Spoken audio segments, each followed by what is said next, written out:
welcome to the Story and Critique Stream.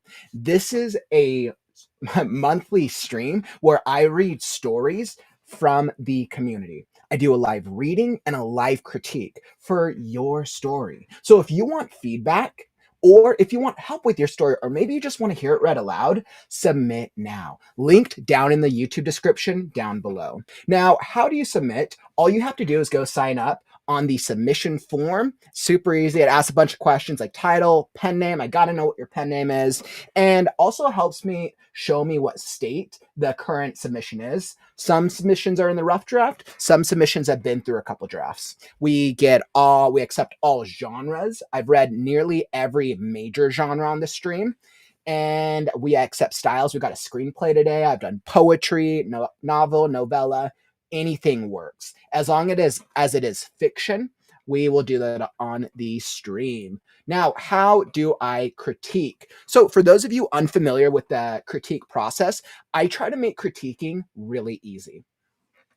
When I'm looking at a story, I ask myself, when I'm reading it, how can I break it down into the different areas of creative writing? Is it a character development, world building, dialogue, plot, or tone/style? Now, for a lot of these early stories, because a lot of them are in the early draft, I won't focus on grammar as much because grammar's a lower priority. We want to make sure developmentally the stories make sense, the characters are clear, and grammar usually happens later on in the editing process. So sometimes I will, unless it's kind of like unreadable because of grammar. So yep, that's all the things that I look for when critiquing. And by the way, if I'm reading your story and I start highlighting it, totally no worries. I highlight for my own help so that way I can remember which things stand out to me. And most importantly, if you're enjoying the story, then join the conversation. Drop a comment, let the reader or let the author know something that you liked or didn't like, because I guarantee you the author is probably really looking for feedback. And it's my belief that we're all trying to grow together and we all want to help the author grow. So definitely don't forget to join the conversation. All right. And with that being said, I am all ready. So let's get into the first one here. I'm just going to... All right, perfect. So I think we are all set to go. Let me turn off Grammarly. I do not need that. Perfect.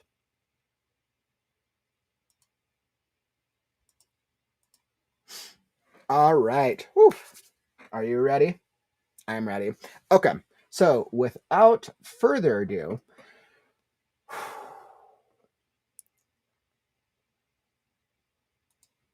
Part 1, The Boat of Millions of Years? Question mark.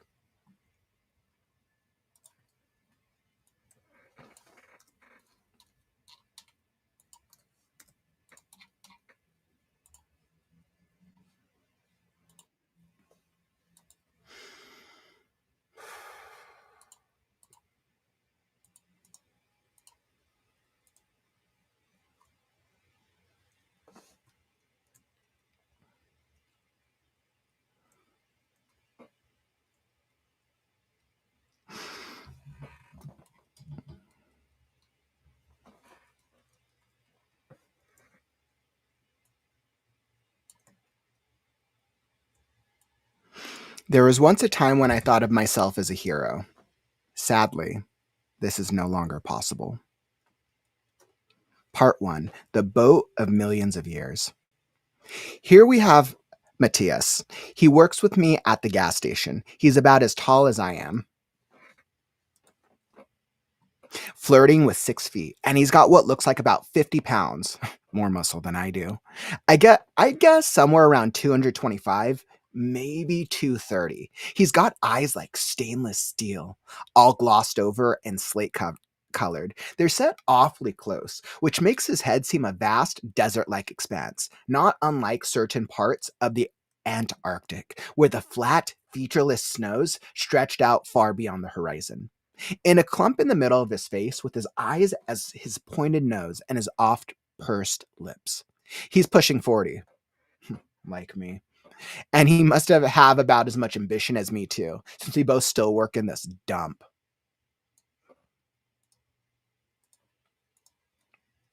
He insists that the H in the middle of his name is silent, despite my own insistence that without people like us to speak them, all letters are. He doesn't find that nearly as amusing as I do, though, and will usually frown if I tell him. He holds the first clue to my shame, however, unwittingly. Tonight we are both on the graveyard shift, and it's just about to start. Matthias. I shout, warmly greeting my old chum. He's not amused as he starts his recitation. The H is silent, he reminds me with palpable annoyance. The store is empty beside us. Outside, a car passes every 35 seconds or so.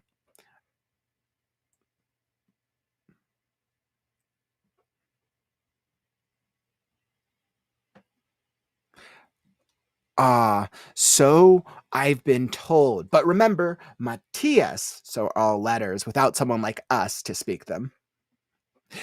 Matthias looks at me like a cow would look at a painting by Picasso and moves on just as serenely and without a comparable discharge of methane. You really are a disgusting creature. You know that, don't you? I ask him, trying to waft his fart away from me. Yeah, I know, he says, pulling his phone out of his pocket. Check this out, man. I crowd around the little screen and squint to make sense of all of this. Of all of his apps, photos, calendar, email, stocks. That one makes me laugh a little as the thought of Matthias playing the market. Weather, settings, notes. S. What am I looking at here? This one was just here this morning, he says, opening a folder and hovering his thumb over an app. The icon is a blood red question mark, one I've never seen. What do you mean, just there? I didn't download it or anything. Well, how did it get there then? I don't know, man. That's what I'm saying. Ugh, it's weird. Creepy. Ugh, really. Maybe you download it while you were drunk, I speculate. No, that's the thing. I didn't even drink last night. I frown and try to come up with explanations for how Matthias ended up with the app for a second, but can't. Well, what does it do? Did you open it yet? Yeah, it's like some kind of riddle, I think. It didn't make any sense. What did it say? Have you sailed upon the boat of millions of years? Whoa, what? The boat of millions of years? What is that? I don't know. I tapped the question mark, and the screen turned that same red color, and this weird, creepy voice asked, have you sailed upon the boat of millions of years? And I said, what the hell? And my phone shut off, and now I can't even delete it. I've never heard of anything like that. Show me. Matthias taps the question mark, and the screen turns red. But instead of the voice in the riddle he described, a video plays. It begins with a shot of the night sky. There is no sound. Whoa. What the? It wasn't like this earlier, says Matthias. After 5 seconds of silent starlight, the screen shifts rapidly to violent static, accompanied by bewildering metallic grinding noises. This lasts about 10 seconds and then ends abruptly. The screen pulses soft, pure white light as the brightness of Matthias's phone oscillates slowly through its spectrum. A soft humming comes from the speaker and fades slowly to nothing, as does the white screen to black. We sit dumbfounded. It turned off again, says Matthias, holding the power button down until the startup logo appears on the screen. The phone boots up slowly, as if it has to catch its breath. As Matthias's lock screen picture finally appears, the familiar tring of the door sensor cuts through the stillness of the store. In walks an old man in a weathered brown suit. He looks like he's about 70, but his wrinkled skin still clings fast to his bones, and his bright green eyes seem to glow just a little from deep within their age-hollowed sockets. His shirt is somewhere between a faded blue and a sun-bleached yellow, and he doesn't have a tie on, but keeps his shirt buttoned up tight. Maybe he's got to hold what's underneath it together. The old man walks very slowly to the counter, his joints clearly struggling against his age. He's clutching his lapel with white-knuckle grip. His breathing is panicked, shallow. By the time he finally reaches us at the counter, Matthias still hasn't wiped the look of disbelief over the phone off of his face, and what the man says guarantees that it isn't leaving for a while. "Can I help you?" I ask the old man, eyeing him cautiously. He looks at me like his appendix just burst, and his green eyes flare up like an ember softly blown on, and he says in a monotonous, labored drone, "Have you sailed upon the boat of millions of years?" I think Matthias might kneel over and die right here, but he doesn't. He just falls off his stool with a crash. At first, I just blink. I'm completely bamboozled by this emerald-eyed stranger. What did you just say?" I ask, clinging to the hope that I've misheard him. The old man, whose face is still contorted with pain, somehow manages a puzzled expression and repeats his question, only this time he's whispering. "Have you sailed upon the boat of millions of years?" At that, he starts twitching violently and gibbering. He sputters out nonsense and jerks around until his knees give out, and he hits the floor like a rock, taking a display of Mars candies with him. M&Ms and Skittles packages skate across the linoleum floor. "Oh my God! Are you all right, man?" I scream, totally caught off guard by the old guy wigging out. He's spewing out gibberish, about 10 syllables per second, and writhing like a droplet of water in the bottom of a greasy pan. By the time I manage to spring up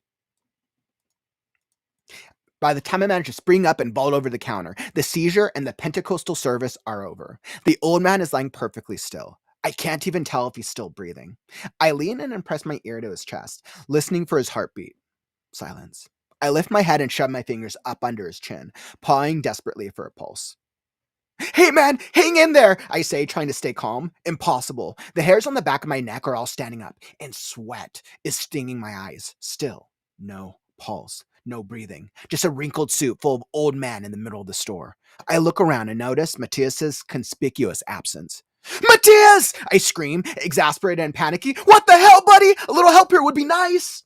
From behind the counter, I can hear Matthias scrambling from the spot where he hit the floor. Apparently, he's been motionless back there until now. He clambers around the counter, and from his expression, he's about ready to hit the deck again. Bloodlessly, his scrunched face takes in the scene. "Is he dead?" Matthias finally asks quiveringly. "I'm not sure. I can't find a pulse, but I'm not sure, man. Call 911. Right, 911. Matthias dials the number on his phone and talks to the operator. He gives him the location of the store and tells him that an old man came in, probably on drugs, said some really weird stuff, and had a seizure or heart attack. He listens for a moment and repeats the phrase 3 minutes and hangs up the phone. As soon as the call is over, the screen turns red and the video of the stars play again. When the static and metallic grinding noise comes on, the old man sits up violently and grabs my shirt. "They took the stars and laid them on the ground, but then they found that the earth was a map of the heavens, long before the foam washed across the sand. Have you sailed upon the boat of millions of years?" I'm holding the old man in my arms. He's got my shirt in his vice grip. His eyes glow radiantly with a sickening green light. He's in agony. It's streaming down his face in sheets of sweat. He looks to me for some kind of comfort, some sort of release from his torturous inquiries, so I give it to him. "Yes, I have sailed upon the boat of millions of years." The tension and anguish in the old man's face melt away, and he releases his hold on my shirt. There are 4 puncture holes in a line, and a mirroring line of holes parallel to them. All the holes are speckled with blood from where his fingernail dug into the flesh of his palm. He isn't bleeding badly. The nails didn't sink in too deeply. I watch as his glass, rigid skin and muscles relax, and serenity washes over him. The phone screen is oscillating wide again, and the ebb and flow of its glow matches the old man's breathing. When the light fades away from the screen, it does so in his eyes as well, and he closes them slowly and goes limp. "I think he's dead," comes dribbling out of Matthias's gaping mouth. "Yeah," I say, not needing to check for a pulse at the time. He's gone.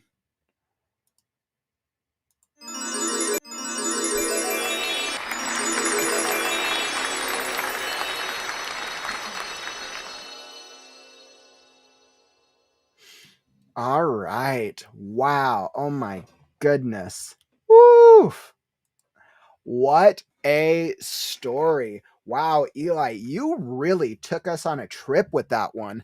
I absolutely loved that story. What an intriguing way to be able to help support and help really elevate this type of horror story. Like, I had so much fun with that. That was a really well told little piece of horror. I feel like once we had set up the hook and the intrigue with it, I was kind of pulled in and I wanted to understand. Like, I feel like I was pulled in through it throughout the story. Now there's two questions that are kind of on my mind, and I don't know if it's a developmental or a yeah, I'm not sure if it's structural or developmental. And what's interesting is that the questions that might be for a revision is in the very beginning and the very ending. And I'll get into that, but yeah, I would love to hear. What did you guys think of the story? Did it have you on the edge of your seat? Drop a comment to the side. Oh man, love that. So it's always really cool to be able to get all these different styles of stories. But yeah, Eli, that was a blast. So let's get into it. I'm gonna pull it back up over here. So I feel like what worked really well, I feel like your world building was done very well. I was definitely in the thriller vibe the entire time. The world building was great. I felt like I did have a different character development vibe for the two different characters. And then the dialogue worked for me, especially like the creepy old man's dialogue. Like, that was super creepy. And then plot or narrative, I feel like that worked. I think that right now, actually, my the opportunity for it might be the plot, but we'll see. We'll dig into it and see what turns up. So I feel like plot and then structure, maybe. So I think these two might be the opportunities, but let's get into it. So Eli, I saw that you had mentioned a comment about the pronunciation of his name. So in the beginning, this was actually something that threw me off, and it could have just been because I was doing this as a reading. Like, that could be like the reason that it threw me off. But in this very first line, right? So you set up his pronunciation as Matthias, right? That's basically anytime a reader sees his name, this is how they're going to pronounce it from now on, Matthias. So then we get into there that the name description of it. And by the way, the initial descriptions are nice. He's pushing 40 like me, and he must have about as much ambition as me too, since we both still work in the stump. So you're set up for the setting and the world. Perfectly done. And Eli, this is always something with your style as a storyteller. You do a really nice job of using descriptions, similes, and metaphors for enhancing and elevating your characters. So really nice job. I could definitely tell your style in here. So I really liked that. And I could totally picture like these two guys late at night in this like gas station, nobody's there, and then there's this question mark on the phone. So that was cool. Okay, so let's get into, I want to touch on that the Matthias moment, because this is something that pops up in the beginning. So he insists that the H in the middle of his name is silent, despite my own insistence that without people like us to speak them, all letters are. Okay, so Matthias, the character, says that the H is silent, but everybody else believes the H is not silent. Matthias. So Matthias, or Matthias is how you would do it if the H wasn't silent. He doesn't find that nearly as amusing as I do, though, and will usually frown if I tell him. He holds the first clue to my shame over unwittingly. Tonight we are both on the graveyard shift, and it's just about to start. Matthias, I shout, warmly greeting my old chum.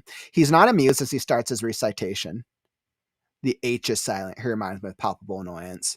The store's okay. Now that totally makes sense. So that could have been a miss from me from the reading. So Eli, this was just something that threw me off, and this could just be because it's a live reading. But because you had intentionally set up the pronunciation here as Matthias, for some reason, like that joke, I don't know why the joke was lost to me, because then I got here, I'm like, well, it's supposed to be Matthias, but it's him joking. It's basically him joking, and you did set it up here, so I'm like, oh, okay, that makes sense. You did do the setup for it, so it really might have been a me thing. I might, because you had intentionally set up with this for the reader, what I might do is I actually would do a line edit of this line specifically, and I would set it up shout here. Let me go into suggesting mode. So I would go right here. Jokingly, I shouted. So I would actually start that, so it's actually super clear. Jokingly, I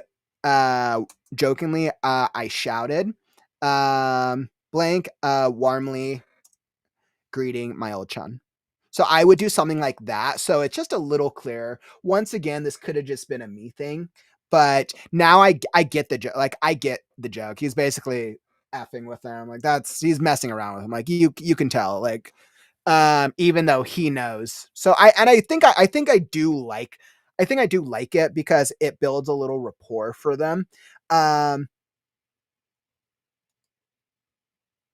Because then you basically reiterate the store is empty outside. As so I've been told, but remember, Matthias, so are all letters without someone like us to speak them.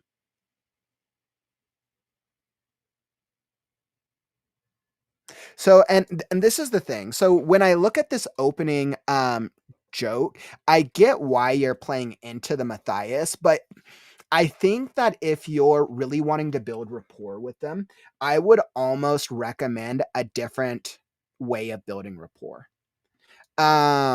Because like if and maybe this was intentionally because you want there to be like kind of a disconnect between the characters, but as somebody who worked in customer service for a while, for many years, and I'm sure you have as well, and everybody has, but like if people are like always messing around with my name, like that really bugs me, and that makes me not like those people. It makes me like them less. But it feels like in this story you want the characters to connect and be like buddy, so it almost kind of creates this weird disconnect between the characters when it does feel like that you want them to be closer. Um, so that was just something that came to mind, style from a stylistic perspective.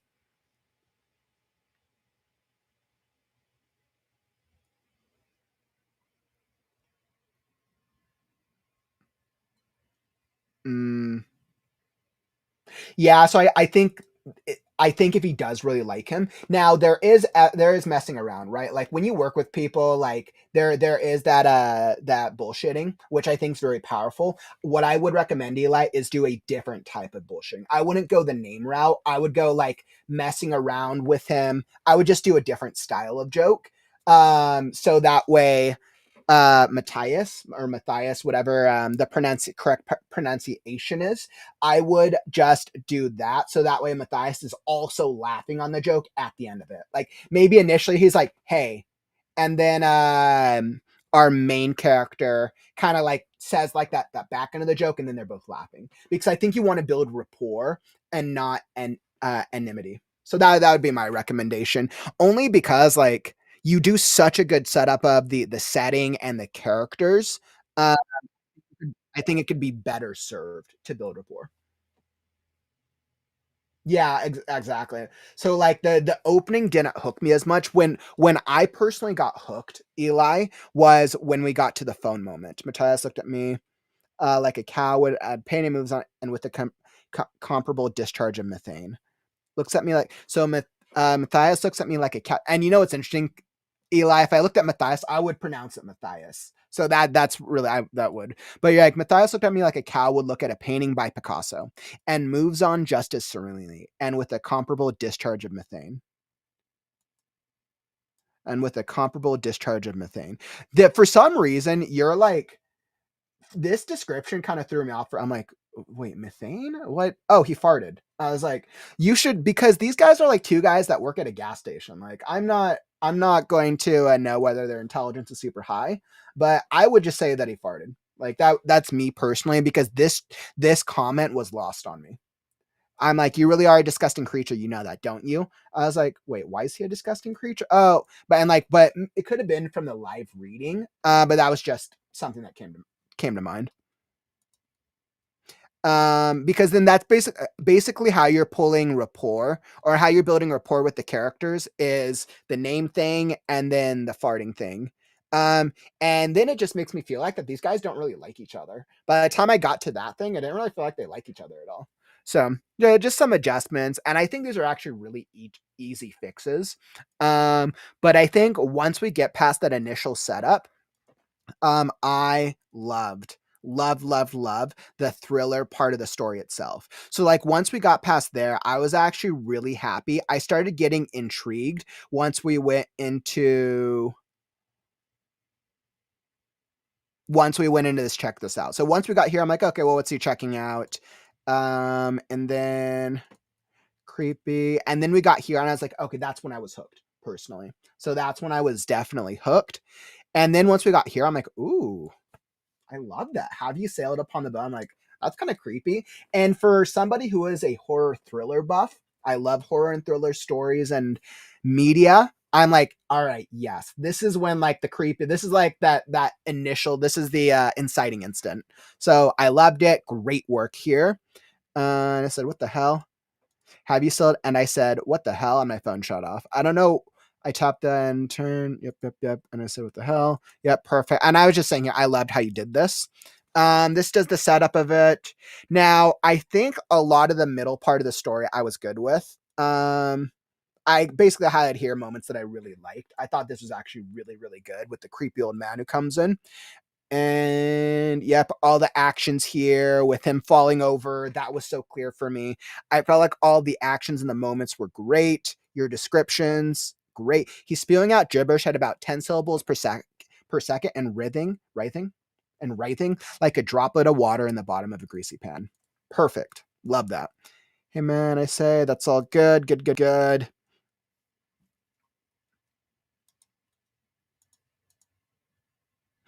Perfect. And repeats the phrase 3 minutes and hangs up on the phone. This was all good. So basically, when he responds, I'm holding the old man in his arms, and basically he says the thing, and then the old man dies. The tension, anguish, and the old man melt away. Perfect. And I was pretty good. Now, the only thing, let's see. So I think you said this was an ending. I forgot to check where. How far along are you? Ela, I'm curious. How far into the story do you think this is? I'm just kind of curious. I'm very curious how far along in the story this is, because I think I saw that you had mentioned it was a short story. I just forgot to check where it was on the form. Let's see. So okay, so short story about 10,000 words, and I want to say that this is, where are we at on the word count on this? Let's see. So word count, this is about, okay, so this is just under 2,000. So that means, that tells me this is probably like 15% of the way into the story then. Which actually makes sense. So we technically had the inciting incident, and then, well, technically this whole chapter is already the inciting incident leading into going to the end of the first act. So I could totally see that then. Well, yes, it's like that. I had the whole story written. It's part of a larger narrative that I've been thinking about for a long time. Okay, perfect. So that's kind of what I thought. So yeah, then the ending of it, I have no comments. I think it's good. I'm hooked as a horror writer, and I think once you adjust that beginning, I think you'll pull your reader in a little better. Um, yeah, yeah, I think it'll pull the reader in. I think when we do opening bits like that, I think you have to think what type of bits are we using to pull in the reader that's going to make them feel attached to the characters and make them feel a certain way. So yeah, I'm good with the ending then, since like we don't know what's going to happen, but we now know the main character basically said the words. And for somebody who is a horror buff, I'm like, okay, this is going to be kind of like the same. My guess is this is the same thing that happened in like Smile, the horror movie Smile, of like he said it, now like weird shit's going to happen to him and he's probably going to die.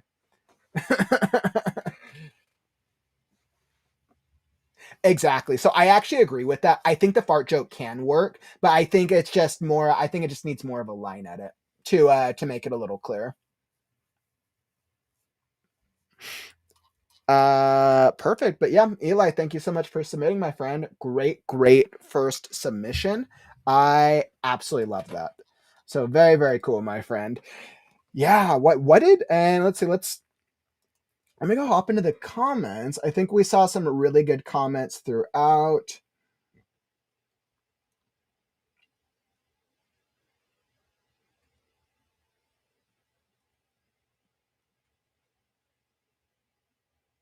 Yeah, and Kara said, "This is fantastic. It really hooked me. I'd like to hear more. The descriptions at the beginning were excellent, helping me get to know the characters." Yeah, and that's not to say like I understood the characters. I just didn't like them in the beginning. So I think there's a difference, right? It was clear. I think it was just the choices. I see. You're trying to do a modern take on Lovecraftian horror, where there's an undertone of mystery and powers beyond comprehension, which I love. I absolutely love that style, and I think you've started in that direction. I think if you want to take even more Lovecraftian horror, Eli, you might want to set up a paragraph of setting for what is the vibe of the overall um of this overall gas station. I understand it's kind of a gas station, it's empty, it's just the two of them. But if you want that vibe, like you kind of have to be like, little did they know that they were about to uh, in this gas station in the middle of nowhere where two men were best friends. Little did they know that the gods were about to screw with them. But something like that that makes it feel bigger than life is what I would recommend if you want to push it even more in that Lovecraftian horror style, or if you want that initial like the initial premise to just be like, okay, I don't want the reader to know what that how deep that style is, but I want them to know it by the end, then I would keep as is.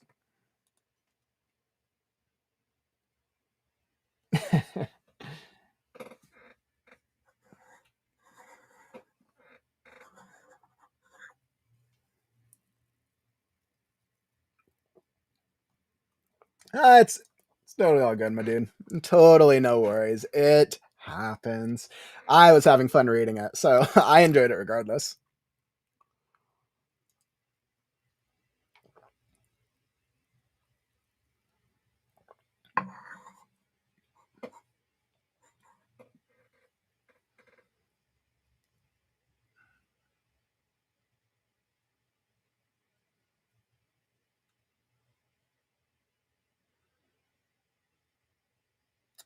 Yeah, and I mean with Lovecraft, I mean it's one of those things that like Lovecraft has a very unique style. So I think trying to match that style for our modern readership is interesting. I feel like we have to make it a little bit more fast paced. Yeah, and I mean, very easy ways to build rapport with characters like that is anything customer service based, Eli. Anything where the joke is on the customer. Clerks, Eli. I don't know if you've seen Clerks, but Clerks is a classic. Obviously, that's a comedy, a completely different genre, but that style, the style of jokes, because it's basically them against the customer or them effing around with each other. That's what builds rapport very, very easily. Um, and then anybody who's worked a customer service job, which is probably like a lot of people, they will pick up on those types of jokes, and they're like, "Oh yeah, I've been in that position before." So that would be my recommendation. I think that would build the humor very easily. And I think if you do something really funny, it will contrast really, really well with the oh shit, what the this like weird question mark. And I think that would actually be so much stronger. Like I think because I want to like love these two characters before we even get in that weird thing, or at least I want to love one of them or be so intrigued. I'm like, yeah, that sucks when customers do this BS. Even though we all do it. uh,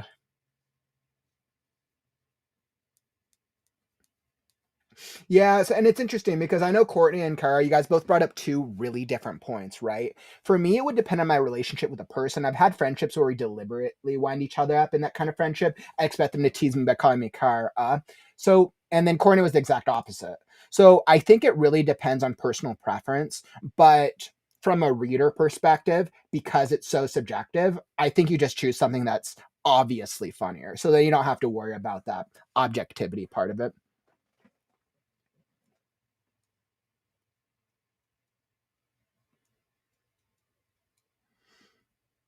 Ooh, awesome, Eli. We'll definitely look forward to part two then in the future. And by the way, commercial, welcome to the stream. Always love having new writers here in the community. Definitely for anybody who's enjoying the stream, make sure to follow or subscribe. We're here every day with the Right Now community. 570 consecutive streams and counting. If you're looking for daily writing motivation, accountability with a community that's very supportive and very helpful, we got writing sprint streams, we got the critique stream, the podcast where we interview other authors, we have the book club, our upcoming fiction contest, and much, much more. So make sure to tap that follow or subscribe button and you'll be alerted when we go live. Awesome. And commercial, by the way, I would love to hear what type of writer you are. Drop it down below. We have so many different styles of writers in the community. I love. And we have screenwriters too. Actually, speaking of writers, speaking of screenwriters, the next one we got queued up, I can't remember the name. A psychological horror screenwriting, which I should put screenplay. A psychological horror slash screenplay by author Matty Marengo. I was like, I'm going to change that to screenplay. Ooh, I always love when we get screenplays. Screenplays are fun, which means I get to voice the different characters. So that's what we're going to be hopping into next. And let me cue it up on our screen. I'm going to change my screen share slightly. So that way, let's say I got that one. Perfect. So I'm going to change my screen share slightly so I'm facing this direction. I always kind of go back and forth on which direction I want to face the camera for the readings. Okay.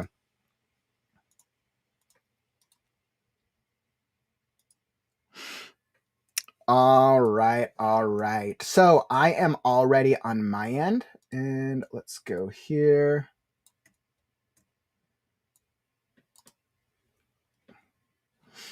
All right, perfect. And let me screen share this and then we will get into the next story. And by the way, if you want feedback on your story and you're just hopping into the stream, all writers are welcome, all genres, all skill levels, whether it's still in a rough draft or in a much later draft, submit now. Link down in the YouTube description down below.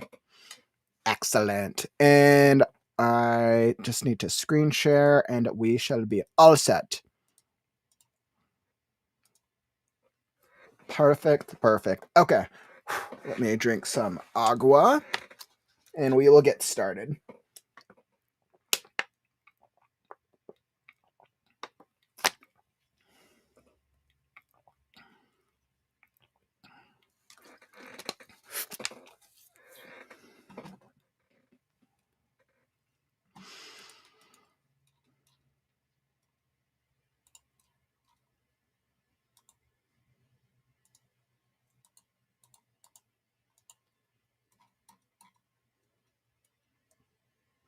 All right. And then this type of feedback is looking for what would you keep watching it, find out what's going on? Is the main character not having a character distraction or does it build intrigue?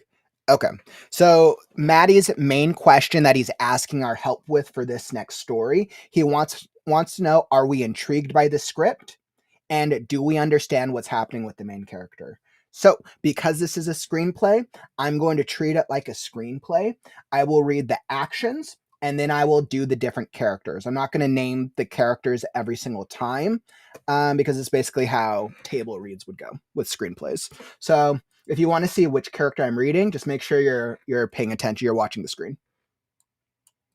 All right, and I am all ready. Let me get my highlighter and let's do it.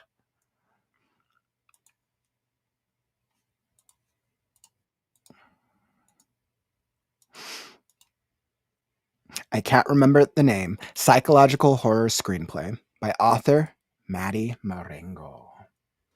Episode 101, Pilot. Teaser, fade in. Interior basement, night. The darkness through the boarded up windows feels contagious, isolating. It leaks its void into the room, stopped only in its path by a small flickering lantern in the corner. Utter warmth. A chain jingles as the shackled foot that moves it draws inwards. 2. Benny Laird. Honestly, I couldn't tell you one thing about him, but if I could, it's either that he couldn't tell you anything either. Benny rests his head back against the cobblestone wall. He looks around. Benny. I'm sure you and I are asking the same question right now. How the hell did I end up here? This is usually that moment where I show you a series of flashbacks that ultimately led to this predicament. That's the trouble, see? I don't have any idea. I can't remember a goddamn thing. You caught me at the right time, though. Benny stretches his arm out and touches a journal on a tabletop with his fingertips. I think we're both about to find out. The journal falls off the table and lands with a heavy thud. Benny pulls it over with his foot and opens it up. Begins reading it. If you're reading this, you're having another one of your episodes. Your name is Benny Laird, and hopefully you remember how to read. Give the book to someone else to read to you if you cannot. Funny guy. Something bad happened. It's not just you. It's everybody. I have to go. That's all I can tell you. But whatever you do, don't open the box. Benny looks over to a box sitting next to him, a chain lock holding it closed. Benny shakes the shackle on his leg. I guess I had a thing for chains. Benny sets down the journal and walks over to the box. He crouches down in front of it. Something crinkles in his pocket. Benny reaches into his pocket and pulls out a scuffed photograph. Missing person. The face is rubbed out. Weird. Benny looks down at his wrist. Benny pulls up his sleeve to reveal something written in pen on his arm. He reads it. It says, "Don't open the box." I really wish I could say there's not something deeply wrong with me for how bad I want to open this box. Benny grabs at the chain on the box, tugs it, sighs.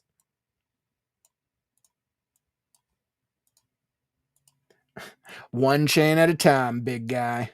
Benny walks over to the wall, places his foot against the cobblestone. He begins to pull as hard as he can when, bang! The chain snaps, sending Benny flying back into the table. Benny lays on the ground, groaning. This is either my day or it isn't.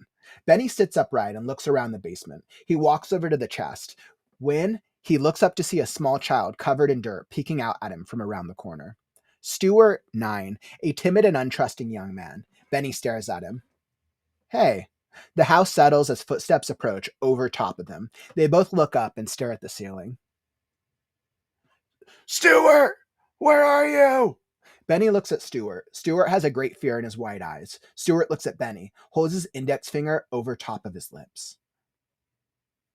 Thump, thump, thump. Rhythmic footsteps. A door swings open from out of sight. Stuart! What are you doing downstairs? Benny breathes heavily. He picks up the chain in his hands, watches as Stuart runs quickly away. His footsteps run up the stairs. Thump, thump, thump. Coming closer down the stairs. Thump, thump, thump. Almost here. Benny grabs his chain, wrapping it around his hand. He stances for attack. When? Alma, 42. Turns the corner, holding a shotgun. She points it at Benny. Is it you, Benny? Benny stops. Who are you? It's okay, Benny. You've had another one of your episodes. You remember that, right? Benny breathes, his whole body in sync with his inhales. It's me, Alma. I'm your wife, Benny. Benny tilts his head. He goes pale before passing out entirely. End of teaser. Act 1. Interior, master bedroom, night. The darkness is still overwhelming. A small, gaslit lantern sits on the bedside table in the corner. Benny opens his eyes, his face against a pillow. He looks up to see Alma sits at the edge of the bed. She looks down at Benny, smiling. Sorry, honey. I didn't mean to wake you. I just wanted to make sure you were okay. I'm fine. Where am I? You're in our bed, you fool! We were just about to have dinner. Would you care to meet your sons? I think I already did. Yes, I'm sorry. Stuart should not have been down there. He knows how you get when you have these episodes. Sometimes I wonder if he's just sadistic and wants to watch you all confused. At him. It's fine. Alma looks at him. You had this picture, a missing girl. You wouldn't happen to know anything about her, would you? I don't remember. Right. Well, if it's okay with you, I'd like to get rid of it. We'll put it in the box with everything else. The box. What's in the box? I'll see you at the table, dear. Why don't you put on your tie? Benny nods, almost stands up and walks out of the room. Cut 2, interior dining room, night. Benny walks through a hallway of floral wallpaper, looks at the edge of the hallway to see Alma standing by a doorway. Alma shows him through the door to a made-up table. Sitting around the beautifully set table are Stuart and another boy, Calvin, an intelligent and a sneak, usually smart enough to stay out of trouble. Benny, I'd like you to meet your 2 sons, Stuart and Calvin. Benny nods at them. Stuart still looks scared. Hi. Why don't we sit down and have some food? Benny takes a seat and smirks, not making eye contact with the 2 children. Cut to interior dining room moments later. Benny cuts up a piece of meat and puts it into his mouth. He looks at Calvin, who's smiling. So, me and you just said, screw it, you know? And we end up dragging the boat all the way down the street.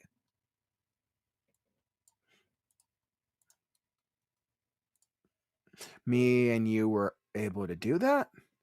We gave it about 10 feet before we called Mom and do it for us. She's a lot handier than you. A lot more resourceful, too. Everyone at the table laughs, except for Stuart. He's not laughing, just staring at the food on his plate. Stuart, eat your food, buddy. Stuart shakes his head. Benny looks over, still smiling. Stuart, do what Mommy tells you. Oh, it's okay. Calvin grabs Benny's elbow. Benny looks over to see Calvin shaking his head. Huh? Stuart, now! Stuart shakes his head. There are tears in his eyes. Alma stands up and stomps over to Stuart. Hey, come on. I am your mother! You will listen to me when I tell you to do something. I am telling you to eat your food! There is a silence. Benny looks over to see Calvin staring at the knives on the table. He looks over to Benny. Hey, he's just a kid. Come on. Do you have any idea how much I've sacrificed for you just to put food on this goddamn table? Hey, Alma pauses, looks over at Benny. Benny stands up. The kid doesn't want to eat. Leave it at that. More for us. Alma puts her hand over her mouth. She begins to laugh. Oh my God. You must think I'm psychotic. I'm sorry, Stuart. It just, well, he's Stuart. Alma looks at Stuart, places her hand on the top of Stuart's head. You're right. He'll eat when he's ready. No food again tonight. Again? Oh, it's been 3 days since he's eaten. Something is going on. It's okay. There's snacks in the cabinet. I usually find him snacking on in the middle of the night. Alma walks over and sits down at the table. She begins to eat the food from her plate again. Calvin nudges Benny, causing him to look over at him. Benny looks down to see Calvin holding a steak knife out to him. Benny looks up to see Alma smiling at him. He smirks and Calvin takes the knife back to put it on the table. They all continue eating. Calvin looks horrified. End of Act 1.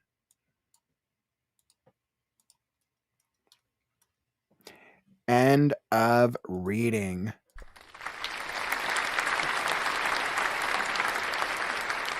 Wow. I absolutely loved that opening. That opening was so incredible. For once again, like, wow. I like Maddie, I have to say, I didn't know what to expect. And I think with any like horror and thriller stuff, sometimes like I'm not sure what type of setup we're going to be dealing with, but I absolutely loved that. I was so intrigued by him waking up in a basement, chained, basically can't get into the box. Like, we don't know what the horror or thriller elements are, but you have all the right setups. I would say that teaser is very, very, very strong. I would say that teaser is very, very strong, and you do an excellent job of pulling people into the story. So, hands down, for doing a horror and thriller, like the teaser has to be that moment that's setting the vibe for the story. Great work. So I would say that was hands down my favorite. I think some of the opportunities from it is probably might be in the dinner scene. You actually do some really fun things there, but I think the opportunities is probably more just revising and cleaning up. I understand what's going on and I'm intrigued. At the same time, it's also hard to say, like, okay, what's going to happen because we're still so early on. And then just for clarification, so for anybody who's not familiar with screenplays, on average, a single page of a script translates to, on average, about a minute and a half. On average. So horror, thriller scripts, screenplays are generally about 90 pages in length because the average horror thriller tends to be about an hour and a half to 2 hours. Now, of course, that changes and there's exceptions, but that's the standard for screenplays.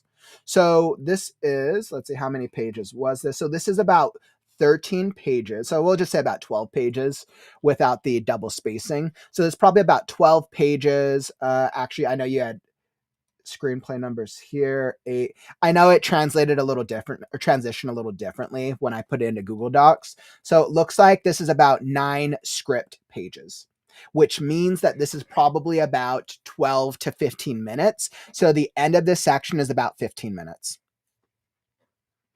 So this is, I would say this is definitely about 15 minutes into the screenplay. And yeah, I feel like we have all the right moments to be able to set up and really be intrigued by the story. And by the way, Matt, I saw that you were kind of at work and then you're kind of trying to watch it. Totally no worries. All of this will be available on the replay. So you'll be able to come check it out regardless, whether we get story feedback on like the live streams or the replay, like it's still just as good. And then if you have questions, you can just drop a comment. I respond to all the comments. Absolutely. And then we need to set up I need to set up the critique channel in the Discord next week. So awesome. But yeah, so let's get into it. There's definitely some really key moments I want to highlight. When I think about what worked really well, I would say character development was definitely spot on. So character development, world building were awesome. And dialogue for a script, I mean, because it's mostly all dialogue, I would say overall, I like the dialogue. There's some parts for just cleaning up, but that's more a revision than anything else.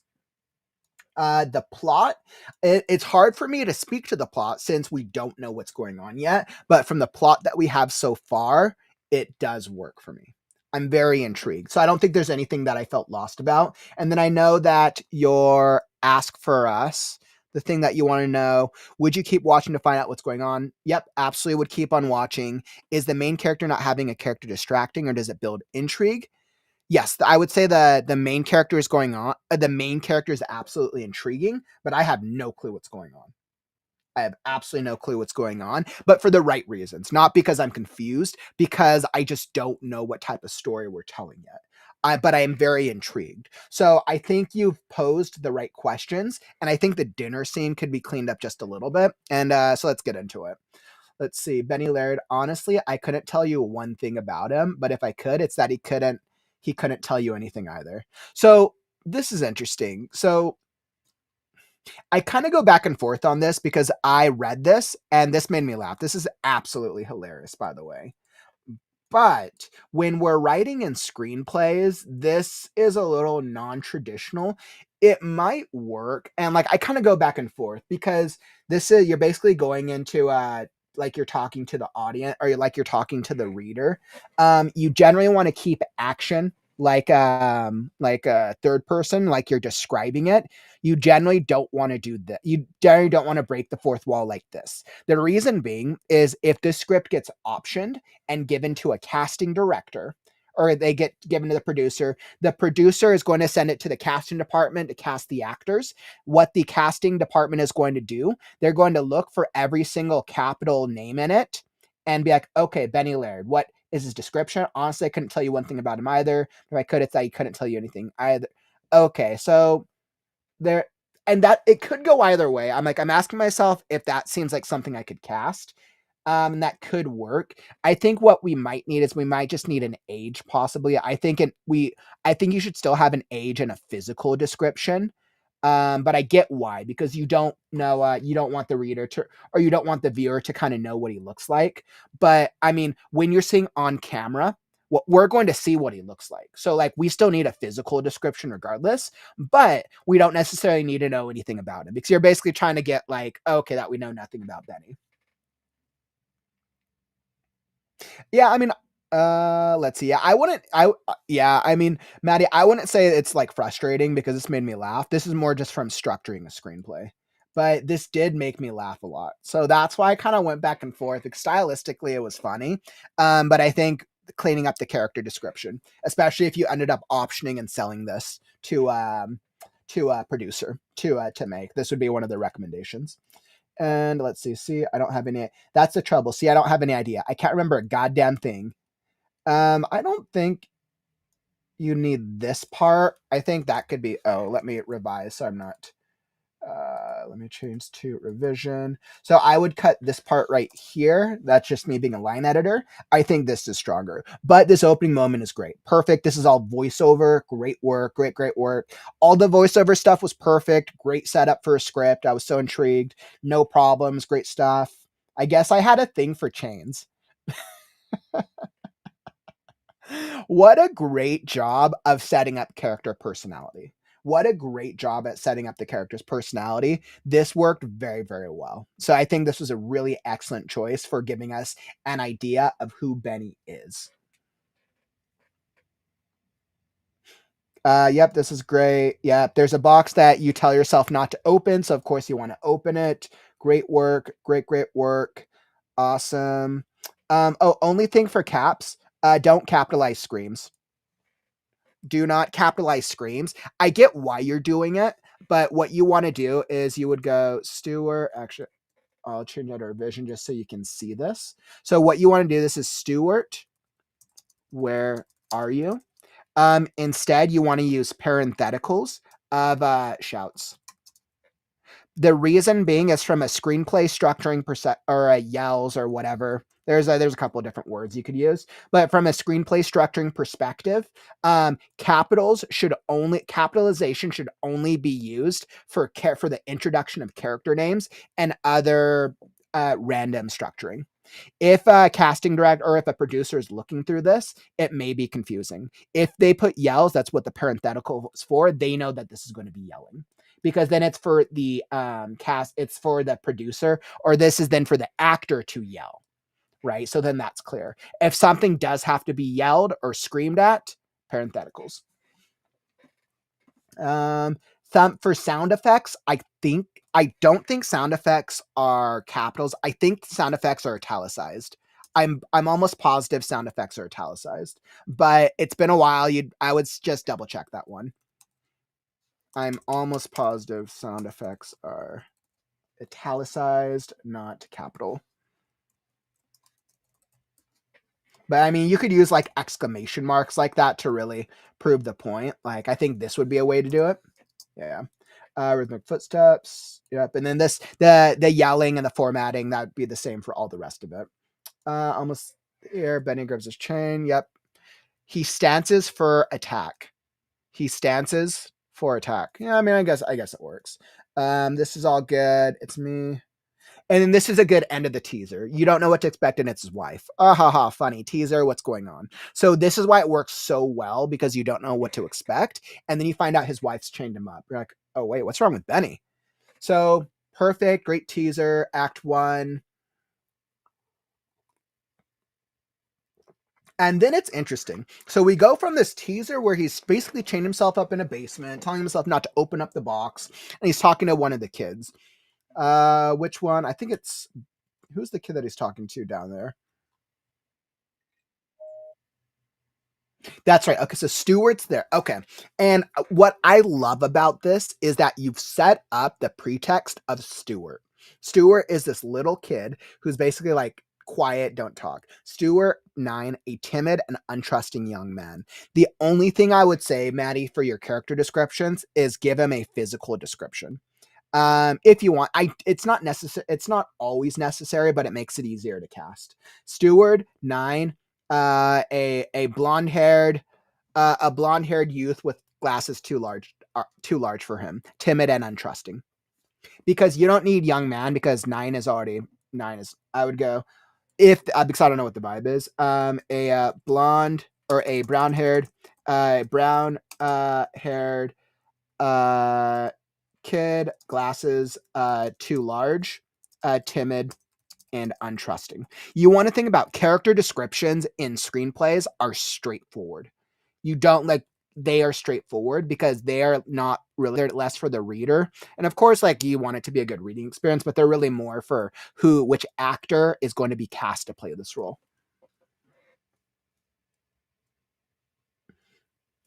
Let's go down here. So I'm so intrigued by this. Then we got something between Alma and Stewart.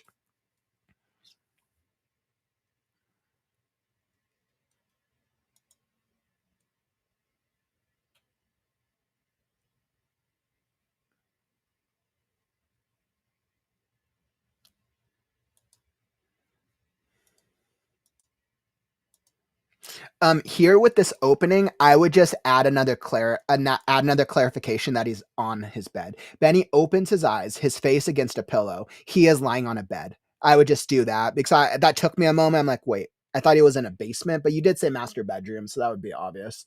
That was just a me thing. So she's on a bed. He's confused. And then Alma is like, okay, so is Alma the bad guy? So this is why it's so intriguing, because we don't know what's happening for all the right reasons. And then we go to the dining room. We have this cute family dinner.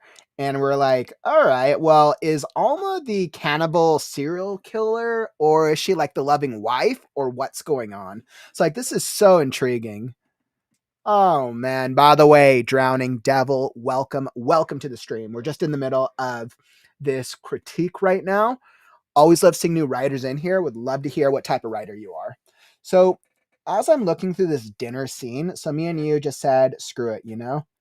So then we have Calvin, and so we have the four of them. We have Benny, who no clue what's going on. We already care about his character because you set that up in the teaser. Alma, is she the bad guy? We don't know if she's the bad guy or what's going on.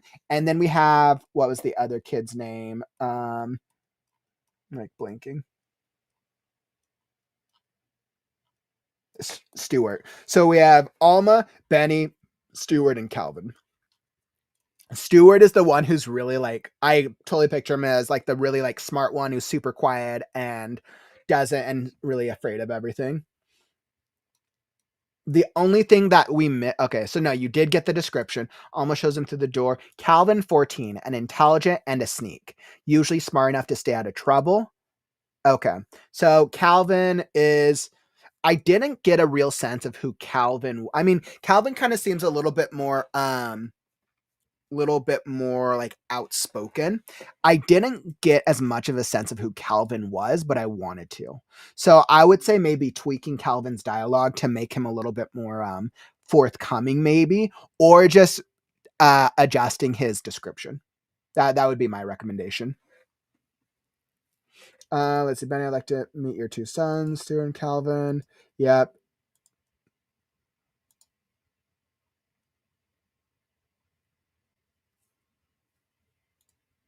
And this is funny. Like there's something weirdly funny about this laughing where everybody at the table laughs except for Stuart. Stuart's the one who's like afraid of everything. So, but I think I like that. It's actually a really nice contrast.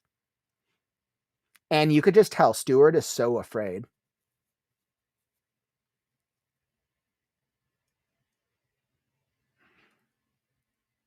Yeah, and then same thing. I just highlighted this to fix the dialogue, and then use the yelling and parenthetical. There's a silence. He's just a kid. Yep. And I think I'm intrigued. Oh my God, you must think I'm psychotic. Okay, so after, I think the only real developmental moment that can be cleaned up is right when she's about to go on this like thing. She walks over to him. There's silence. Benny looks over to Calvin. This is good. This is good. Calvin like grabs his arm and shakes his head. That's a really great moment. Alma's screaming. Alma pauses, looks over. Benny stands up. The kid doesn't want to eat. Alma puts her hand over her mouth. She begins to laugh. I would, instead of having her scream, instead of having her do this, I would actually adjust the tension building for this. I would not have her scream. I would have her do it like raised voice, and I would maybe have her pick up like the silverware off the table, like pick up the knife. That would raise the tension so much. And then she brings the knife to Stuart, and she sets it down, and she like holds the knife, and like obviously Stuart and Calvin know what's going on, and Benny's doesn't. And then we had that moment where Alma puts her hand over her mouth, she begins to laugh, and then she puts the knife down and places it in front of Stuart. I think that would better build tension and not make it feel like you're trying to force her to force the moment. So I think that would be a little bit more effective. And then, oh my God, you think I'm psychotic? Ha ha ha. Sorry, Stuart is just, well, he's Stuart. Oh my God. I was like, I would just line edit that. You must think I'm psychotic. We don't need a ha ha ha. Because you've already said that she's covering her mouth behind. She begins to laugh. Alma puts her hand over her mouth. She begins to laugh. You must think I'm psychotic. I'm sorry. Stuart is just, well, he's Stuart. Perfect.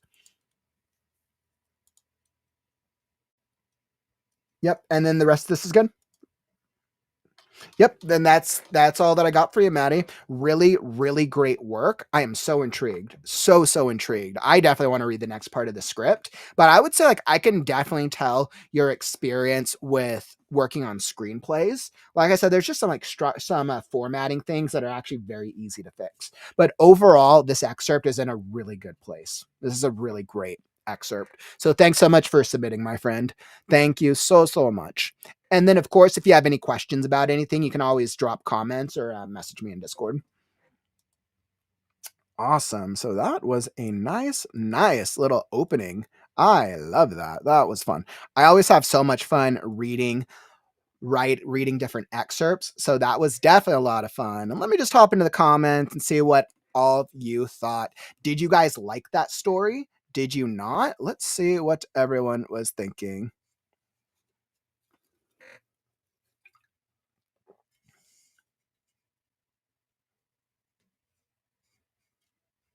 I know. You know what? I actually totally thought it was cannibals as well. That I kind of thought it was some type of I thought it was either like cannibals or like some type of post-apocalypse vibe. I didn't know what to expect. It was like cannibals or post-apocalypse. It could have gone either or, but I don't know. A bit of a trigger warning might be needed. Yeah, and I mean, Courtney, it's going to be a little different with the screenplay because generally a screenplay is going to be pitched an option to a producer.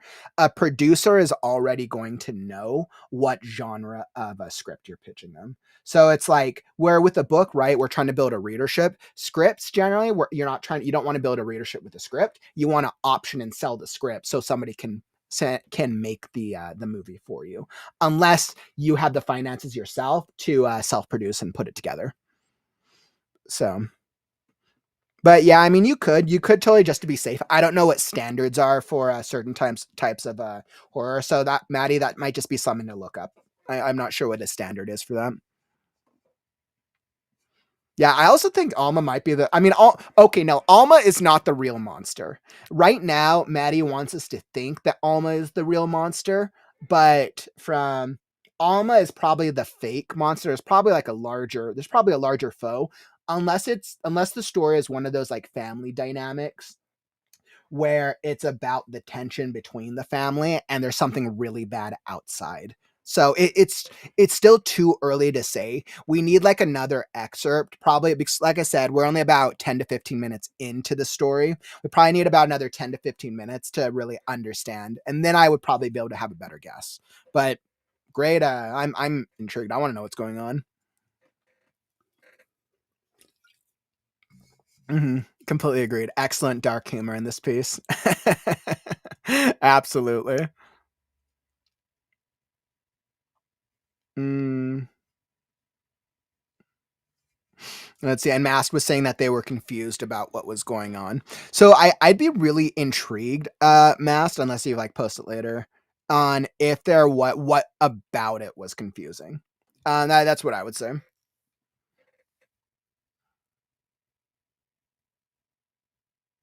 Yeah, and then this is also the interesting thing with live readings is like I was reading it through the characters, but if as a screenplay, if somebody's reading this, like they know voiceover, characters are talking voiceover, and then visually, like I know it's a voiceover.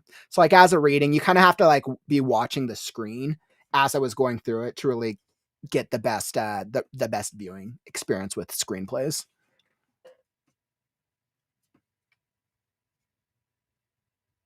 For a screenplay, would there not be a page listing of characters with descriptions?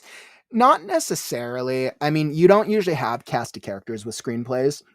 Usually a cast of characters will be created after the fact for casting directors. Essentially what's going to happen is if the script is pitched, if it's optioned, if it's picked up, and they once they start getting once they start trying to go find the actors, then whoever is doing the casting will go do a whole scan through of the script, pull all the names and the descriptions, and then they will create what is called a cast list, of which they will then bring that to wherever they're going to either hold auditions or go search for actors.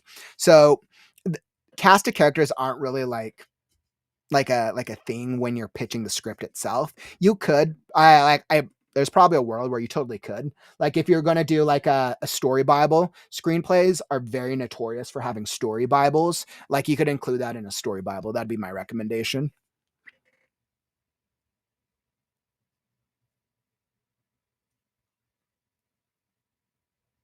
Drowning, we actually have a lot of writers in the community who write fan fiction. So I would actually recommend for you Drowning. Last Sunday, we did a podcast episode about writing fan fiction.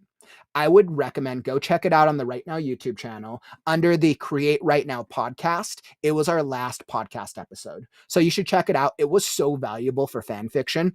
I brought in an author who's published fan fiction and she's done it like for so many years with author J.M. Frey. So I would go check that out at some point on the Right Now YouTube channel because we have a lot of writers in the community who love writing fan fiction. And we've also gotten fan fiction submissions through the critique stream before as well. So really, really awesome. People can always submit fan fiction for the critique show. My thing with fan fiction is if I can do all types of fan fiction. If I know what world it's from, I can give better feedback because I understand the characters. If I don't, then I have to just treat it a little differently. But I'm able to do fan fiction. I know. That's kind of what it sounds like.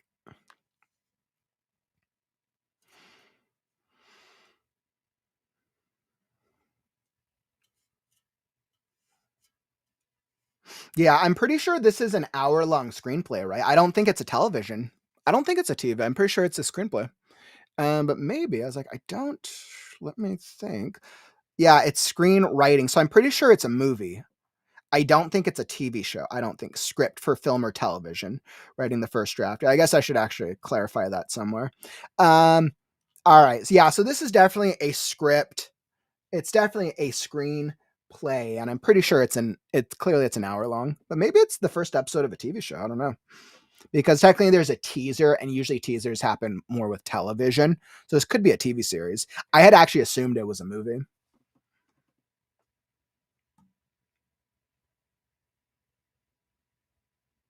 My guess is the reason we don't know the setting, suburban, city, or urban, I think that's intentional. I don't think Matty wants us to know.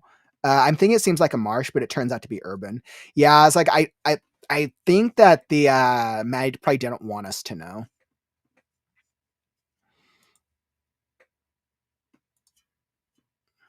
Let's see. Let me ban that.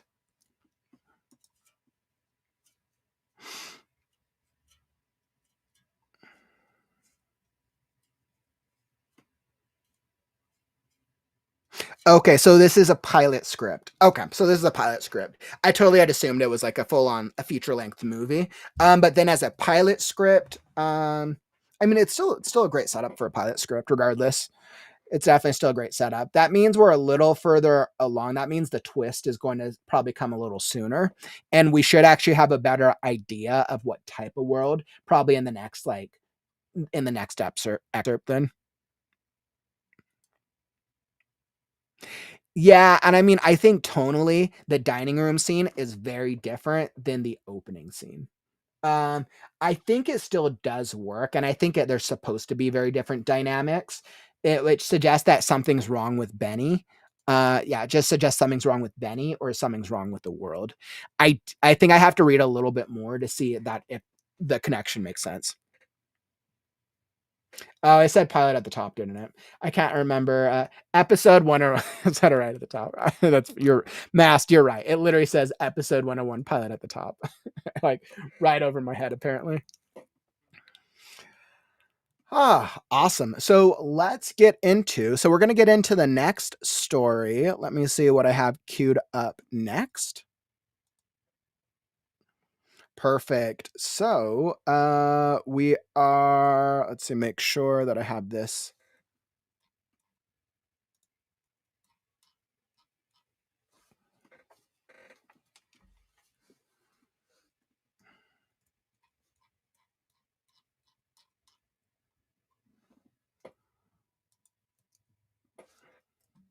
All right, guys, give me just 1 second. Let me think.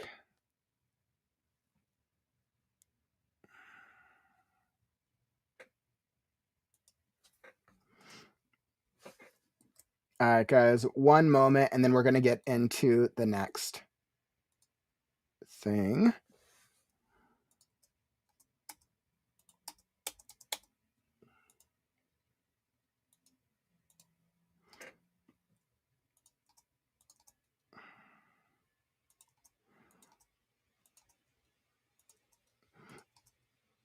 All right, so I'm just fixing this next submission really quick. I need to make sure it's readable. Okay. So the next submission that we have queued up here on this show, we have the Storm Chronicles, Nox Infanata, a military sci-fi by Calvin. So Calvin, we got yours queued up next. I just need to make sure that it works. I know the original submission file wasn't the right one that we wanted to look at. And in the meantime, while I'm getting that set up, have you subscribed to the Art of Writing? So the Art of Writing is a great it's my newsletter. Basically, if you want weekly and or monthly tips to help you be a better writer, obviously it's a newsletter delivered right to your mailbox. I deliver writing articles to help you be a better writer. We touch on things that we're doing in the WriteNow community. We do stories.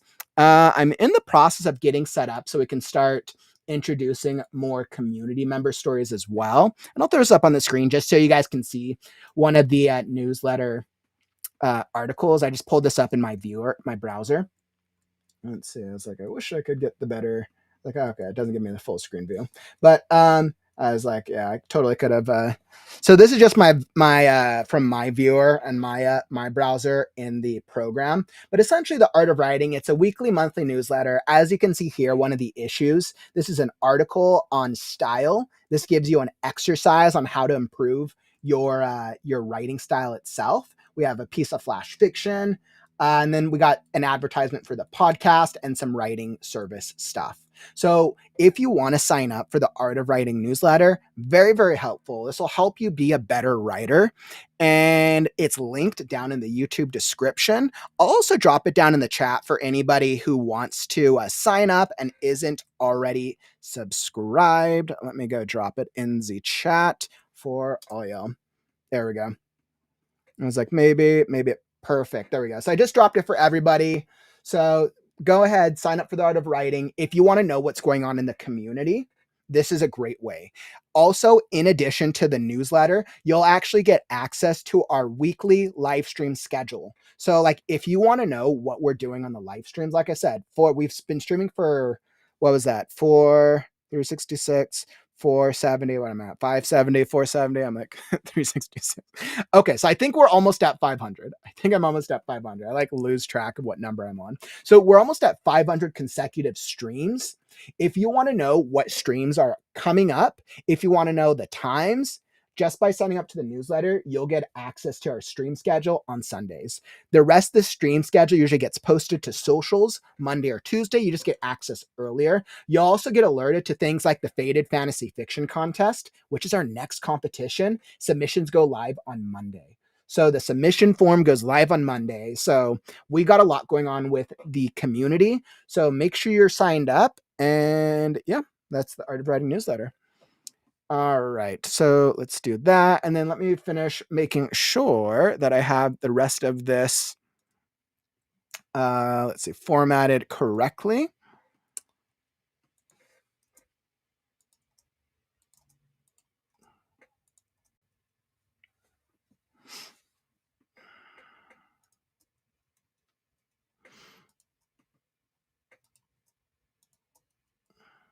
All right, and I think we got this. I don't think this is going to be super long, but I think this will be a good little excerpt. All right, perfect.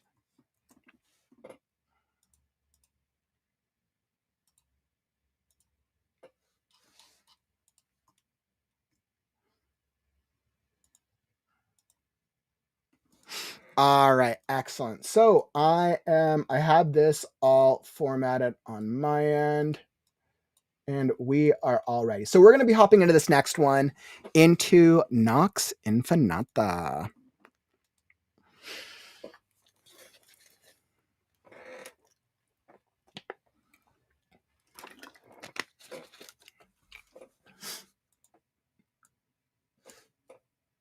Let's see, make sure I got my highlighter. Oh, wow, that's interesting.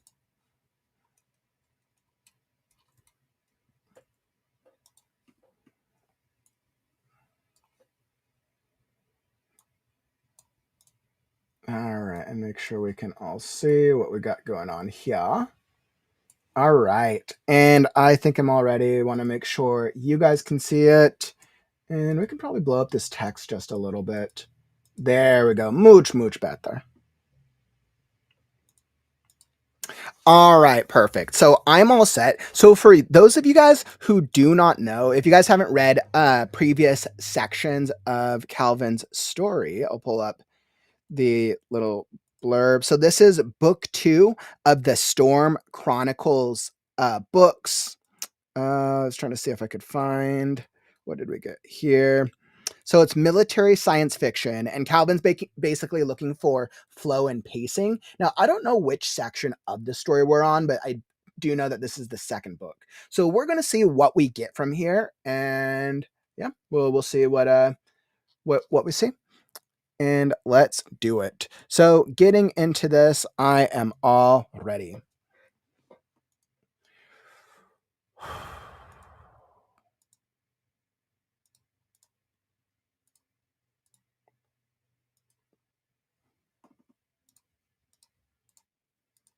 Storm Chronicles Nox Infanata. Military science fiction. Author Calvin. Captain, we've exited slipstream space and are back in the Gibraltar system, Booker said with yawn as he tried to stay awake. Adrian frowned as he saw Booker yawn. He wasn't mad. He knew he was tired. In fact, he'd seen the same tiredness in all the crewmen and all the members of the crew. They'd all been pulling long shifts. Many of them were running on a cocktail of energy drinks and stimulants. He was hoping that since they hadn't found any enemy ships on their patrol, and he was hoping that they could finally have a much-needed break. For him, he was hoping this campaign was over sooner rather than later. His stock of alcohol was getting low, and he wouldn't be able to get any more until he returned to Kylie. The sound of something hitting the ground broke Adrian from his reverie and startled him as his heart thundered in his chest. He turned his chair around and saw Ross pick up the tablet he dropped. Sorry, sir. It slipped from my hand. It won't happen again. Ross apologized. See that it doesn't! Adrian snapped. Ross wilted and returned to his console. Adrian's face was still hard as he returned to the view screen. He knew he shouldn't have snapped at Ross. It wasn't the man's fault the tablet had slipped off his console. In fact, he knew that the young officer was working on a way to enhance the ship's sensors. The door opened and Hikawa entered the bridge. She was breathing a little heavy, which showed she had gotten here in a hurry. Adrian turned to her, his face hard. Commander, your shift started at 100 hours. This means you should have been on the bridge 10 minutes before, so I could give you a handoff.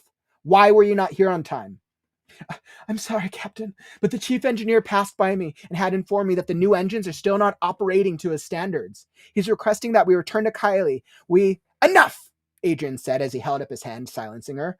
His head was pounding right now, and he could feel the sweat rolling down the back of his neck. He knew he needed to get back to his quarters and get at least enough drink to take this edge off. Commander, if you can't show up on time, you need to take a hard look at yourself and decide if being an XO is for you. Now, I'm returning to my quarters and don't want to be disturbed. I'll be back in 12 hours to relieve you. Adrian didn't wait for a response and instead stomped off the bridge. When he got into the elevator, he held onto the railing as the ringing in his head grew worse, and more than alcohol he wanted to do was puke. A wave of vertigo threatened to overtake him as his stomach churned with intense pain, and his forehead was now dripping with sweat. He was grateful when the doors opened and he bolted through them. Adrian hurried to his quarters. If anyone tried to stop him, he told them he was busy. When he got into his room, he locked the door and went over to the safe. He tried to put in his code, but his hand was shaking too much. Frustrated, he grabbed his wrist to steady his hand and punched in the 6-digit codes and hit the pound sign. The door beeps as it unlocked. He turned the handle and got it open. He frowned. One bottle. That was all he had left of his stash. One stupid bottle. Despite his annoyance, Adrian took the bottle and sat on the edge of his bed. He took off the outshirt of his uniform, pants, and footwear, leaving him in his boxers and undershirt. He unscrewed the lid of the bottle and took a couple mouthfuls before he put the bottle down as he wiped the excess from his chin that he had leaked out. He let out a blissful sigh, and he was sure his cheeks were a bit red.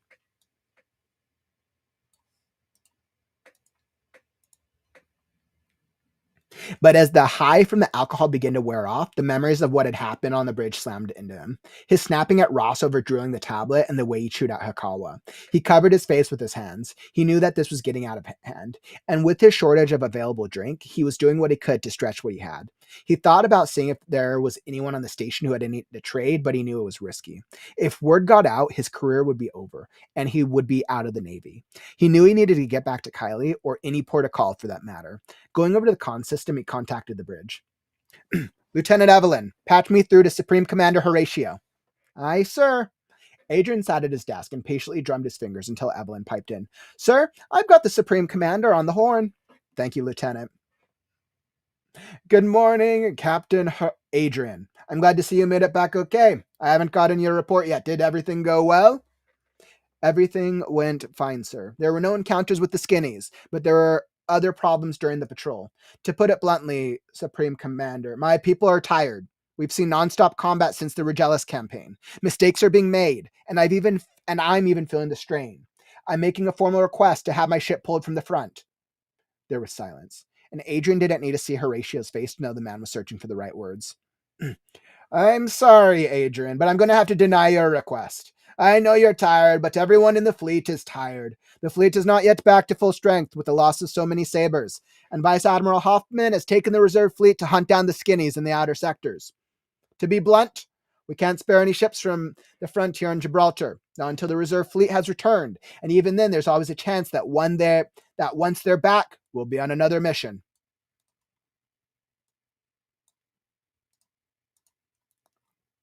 Adrian gripped the bottle tightly. He was surprised it hadn't shattered in his hand.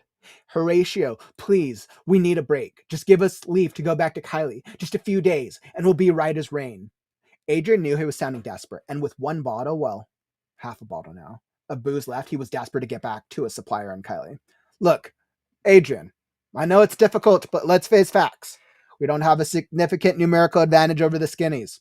One of our patrols spotted a few of their ships slipping into the system to reinforce their fleet. I'm putting an end to this standoff.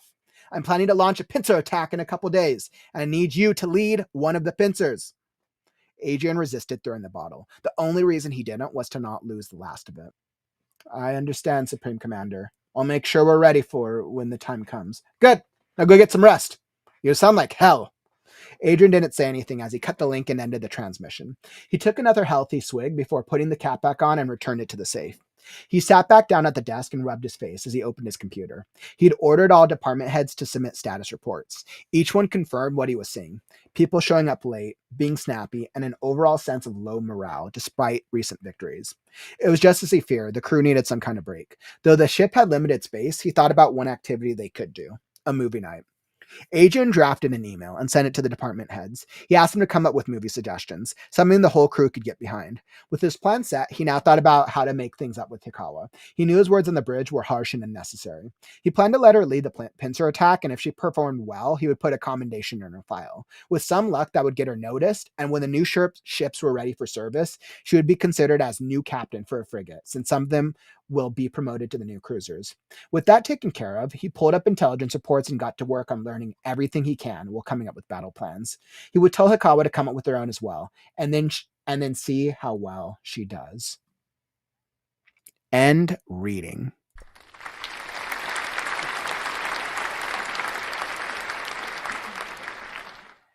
Wow. Calvin, I really like this excerpt. And let's say, I know, Calvin, whether or not you're in the stream or if you're watching on the replay, I really, really appreciate this excerpt. This was a really strong section. And of course, I'm a little biased because I'm familiar with the character development, but I ask myself, how do each of the characters feel? And I think you do such a good job of contrasting Adrian's dynamic and his character arc in this chapter. His alcoholism, how it's growing, and what's so beautifully done about the plot in this section of the book is that your Adrian's alcoholism is mirroring the problems that the crew is dealing with as well. And I think that's actually really, really well done. It's not just him who's frustrated. Clearly, the entire crew's frustrated, but he himself is struggling with alcoholism. So I think from a developmental perspective, really, really nice job. I think there's definitely a number of moments that could be like cleaned up from a from like a structure or grammar wise, but this is a first draft, so that's not really a priority right now. Since this is still like a rough draft, the goal is like we want to make sure everything makes sense. I felt like I was clear on the characters, so I was clear on Adrian and his alcoholism, which was great. We had a couple of the crew members. We had Booker, Hikawa, and I believe there was another one. I think Booker, we could still get a little bit more personality about Booker, but I think this one's kind of a little straightforward. The focus was kind of on Adrian. Booker, Ross. Yeah, so I think I would still want a little bit of personality distinctions between some of the crew members, between Booker and Ross, just so I have a better idea of who they are. But I know this is also in the book right now, so like you've already done all the setup for them. So that would be my one recommendation for character development, but I think the world building was great. I think the overall plot was great.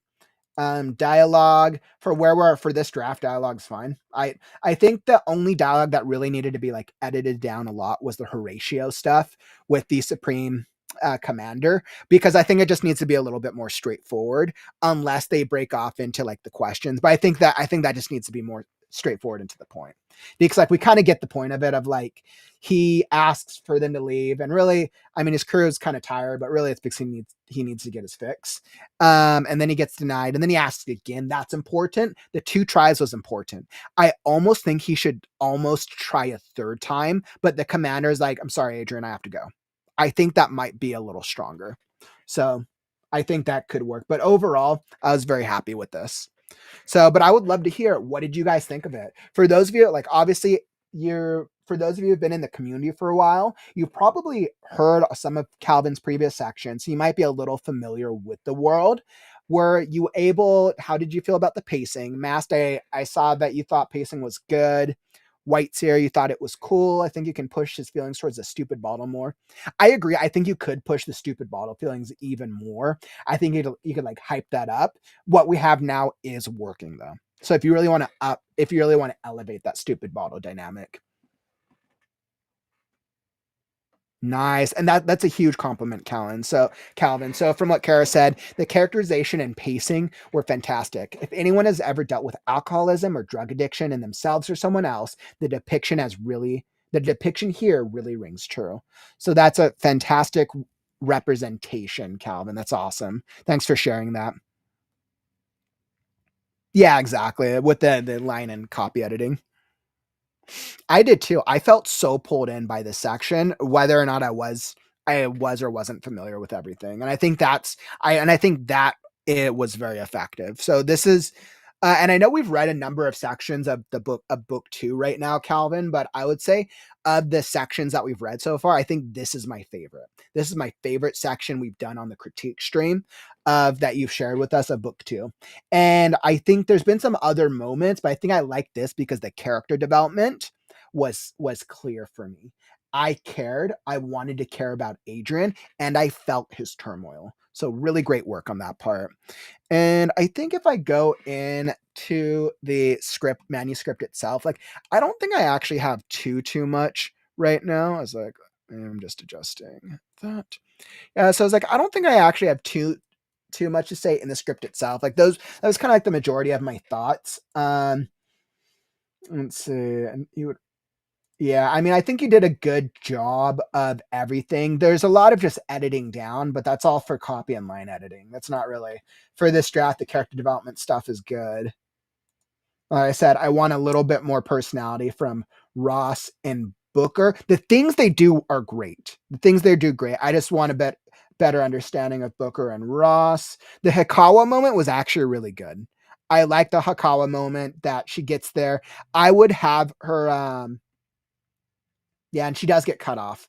I would actually have her get cut off sooner, and have Adrian snap and then walk off the bridge. I would think that would make that moment more poignant.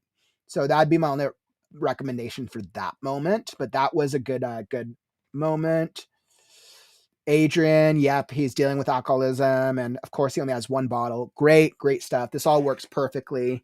And then he's trying to figure out, like, okay, how do I get more alcohol?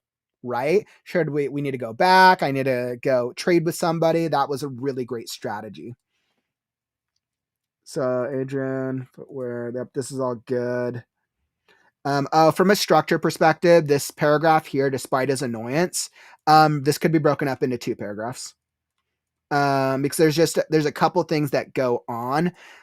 And this is a recommendation and this is just a side note for anybody watching the stream right now. If you're here in the replay, when we're structuring paragraphs, the way I always like to frame it is a paragraph should explore a single idea. A paragraph can be as short as 1 sentence. A paragraph can be as long as 15 sentences. The goal of a paragraph is to explore a single idea that can then transition into whatever the next paragraph is. If you explore multiple things in a paragraph, the more you add to it, the more ideas. And when I say ideas are expressed through action, the things the characters do, interiority, what the characters think, and dialogue. There's also like narrator moments where we're sharing things that are happening, but I try to stick to the first 3: action, dialogue, interiority. The more things you add to a single paragraph, the more that you chance the reader just either skipping the ends of the paragraphs or not getting all the pertinent information from the beginning. If it makes it more impactful to split up different ideas, so that way you just have a stronger storytelling structure. I'm not just saying this, not just for you, Callum, but I'm just saying this in general. This is something that comes to mind. So awesome. And then what? Let's see. Was there anything else from this? I know I had mentioned the Horatio conversation. I'm just shortening that a little bit. Don't get rid of the moments. The beats in the Horatio conversation are excellent. Just shorten the dialogue from a structural perspective would be my recommendation. But the beats are great. And then consider adding Adrian's 3rd attempt before he gets cut off.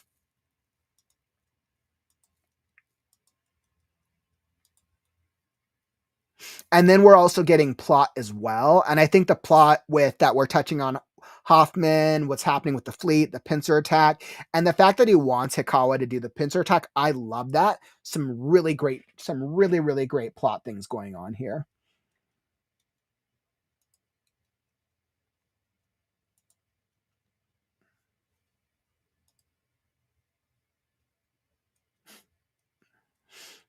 A lot of good stuff. Okay, and then the movie night. We end with the movie night beat, and I mean that's interesting. I don't feel I mean there's it's probably a good like plot point of something that's about to happen, but I feel like neutral on it. We'll see how it goes. I wonder if like he's going to try to use the movie night as a way to try to get alcohol from somebody. But yeah, I mean, it's good. I'm totally down with this movie night thing. So yeah, that's all the feedback I got for you, my friend. Thank you so much for submitting, and looking forward to the next excerpt. Awesome. And I can tell everybody in the stream really enjoyed it as well. I could tell like I could tell you guys really enjoyed it. Like that was a good thing, especially since a lot of viewers aren't necessarily aware of what's going on in the story. And once again, Courtney created a document that lists all of the story and critique stream episodes and the specific stories that were read in each episode. If you want to read, like see different episodes, like some like previous excerpts of Calvin's story, you could go into that link and you can check out the different things, the different stories in there. So that is awesome. Oof. All right. So I'm feeling good. I love the stories. And let me see. So I know a couple of you had submitted stories. Once again, if you want feedback on your story, submit now. The submission link is down in the YouTube description for a live reading and a live critique. And by the way, if you're enjoying the stream, share it with a friend. For those of you in the community, the more writers we bring in, the more genres, the more styles, the more feedback we get for our own writing, and the more that we can help each other improve on this crazy author journey that we're all on. So make sure to tap that share button and help us bring in new writers into the community. All right. So on that note, I'm feeling good. So, okay. I'm starting to feel my voice now a little bit, probably with some of those early character voices. So we'll see how I'm doing. We're going to hop into our next story, which looks like the story of the seven. So we're going into fantasy. So we're pivoting into fantasy now with author MyBad. So we're pivoting into fantasy, the story of the seven. Wonderful. So we're going to see what we got coming up next. Let's see. And then give me just a second. Let me just check. So I saw a couple submissions come through.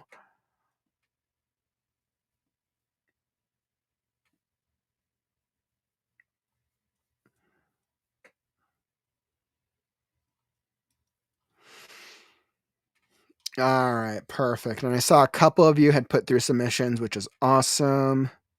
I love it. Ooh, and we got a couple of different styles, which is awesome. I am loving the different styles of submissions we're getting on here.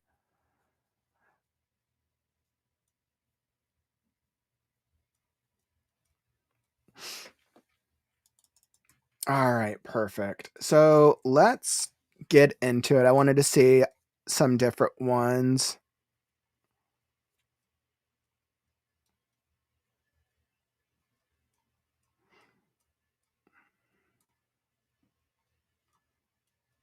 Okay, so I am all ready. So let me queue up. We have MyBad's story, the story of the seven. So for those of you in the community, we actually went over, I want to say that we did chapter 1 a little while back. And I wanted to say, I believe that this story, MyBad's, was, I want to say it was fantasy. I want to say it was like, I don't remember what style of fantasy it was. It was young adult. No. Story of the seven. I think it was a young adult character, but it was just listed as fantasy. So we actually did chapter 1 a little while back. So we're going to see if we can help MyBad out, and we'll see. Let's see what type of feedback they're looking for. So I got this all queued up on my end. Let's see. And MyBad, what type of feedback? And just remember, if something stands out to you, don't be afraid to drop a comment. All feedback is good feedback as long as we deliver it in a way that's clear and or kind. So if there's like a line you really like, comment. If there's something that doesn't make sense, let us know. Okay, so the feedback that MyBad is looking for, does the second chapter feed off the first chapter well?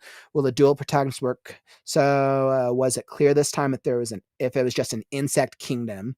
Were the chapter names good for the past two chapters than just general critique? Okay, so this one, we're starting with chapter 2, and I remember this now. So for those who joined us previously, I think we did the last chapter 1. I think we did this either 2 or 3 critique shows ago. And essentially, this was kind of like a bug kingdom. It was like this is like a fantasy bug kingdom, which was actually really cool. I was really intrigued by this. And we had, I believe, as a princess type character dealing with I think it was like dealing with their mom in this like fantasy bug kingdom. And I was so intrigued. Yeah, Eli. Yep. I remember, remember the bug stuff. So let's get this. I am all ready.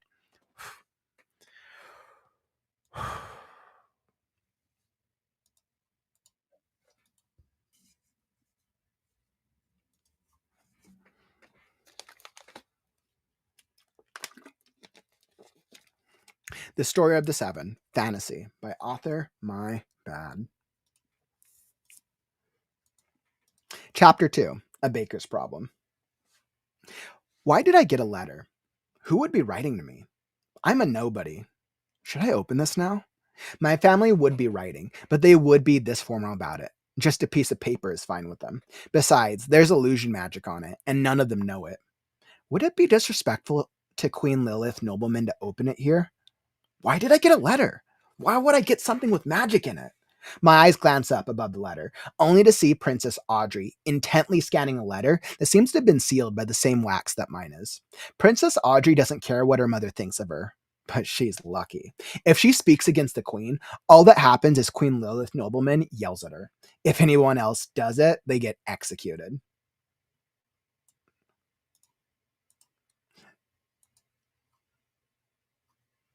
Pay attention to our family during dinner, Audrey. Queen Lilith nobleman significantly quieter than her yells minutes before. And sit closer to your family. And what are you even reading? I'll sit next to my family when my family is nice to me. Milena is the only one who's there. Princess Audrey doesn't seem to look away from her letter. I'm reading a blank paper if you're that interested. Blank? Why would something send the princess a blank paper? Why would you be looking at a blank paper so intently?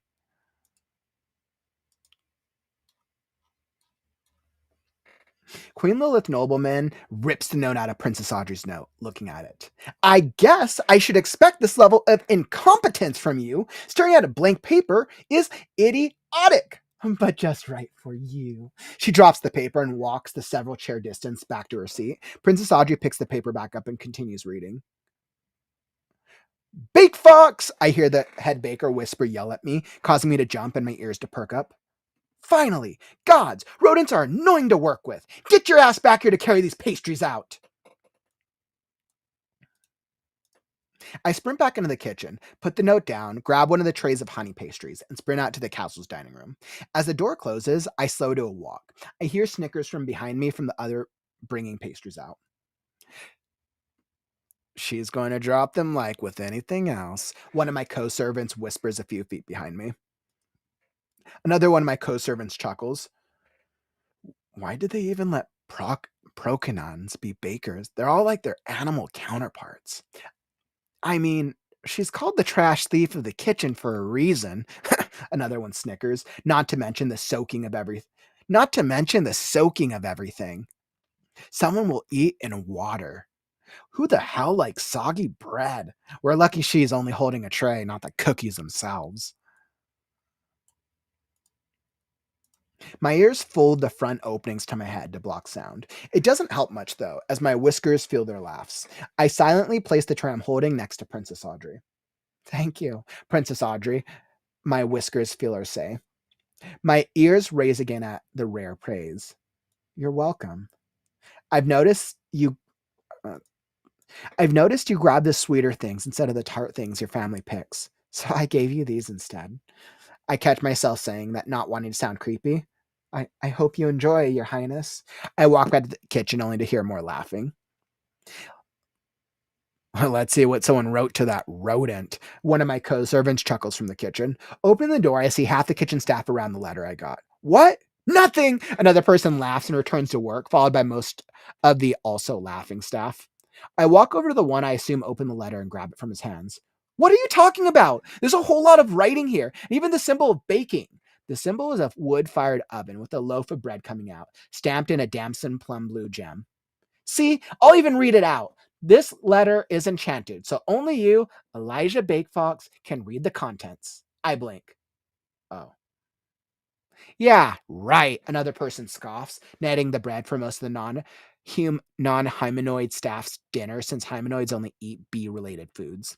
They can eat food that's not pollen or honey. However, Queen Lilith noblemen decreed that those feeding hymenoids, like herself within the kingdom's walls, must offer pollen, honey, and bee bread before anything else. No one would send a petty trash thief an enchanted letter. Stop acting like you're more important than you are. I'm not lying. I wouldn't be joking or lying about something that includes baking. That's disrespectful against the gods. I jump on a shelf that only sometimes holds pans. The man stops netting and kneading and starts to swat at me. Get off the damn shelf. I leap to one shelf to another, making sure they're shelves that never hold anything important like food with every swat. No, you can call me many things, but having hubris is not one of them. Swat. The other things I can't deal with an angry god. Swat. I already get enough flack for not being up to impossible standards. I'm not taking the chance of my god being mad at me and burning it all. Swat. Not to mention that he would probably smile at me immediately. Gotcha, rodent. The man grabs me roughly by my scruff. Stop getting your dirty shoes everywhere. Hey, that hurts like a hot breadstone. I start to punch and kick at him. Besides, I never landed anywhere would hold food or pans. The man tosses me to the side. Your shoes are still dirty. I mean, you got footprints on the walls. He walks over the sink and scrubs his hands harder than other times. Get out of the kitchen for at least the rest of the day. You're fortunate I can't fire you because of Queen Lilith, nobleman. I get up and drag my feet out, nabbing the small loaf of bread from the little bit of excess dough they toast with the whole loaves. It's always a bit overbaked, so they won't miss it. I stash the small loaf in a pocket opposite my letter and return to my small room. I'm a step from my door when I hear something odd, or a sound from somewhere bizarre. I hear a crying from the wall. All right, and we are going to pause there. I was like, we got through chapter 2. Yes. So I wanted to say, yeah. Okay, so we'll do chapter 2. So first off, very, very great work.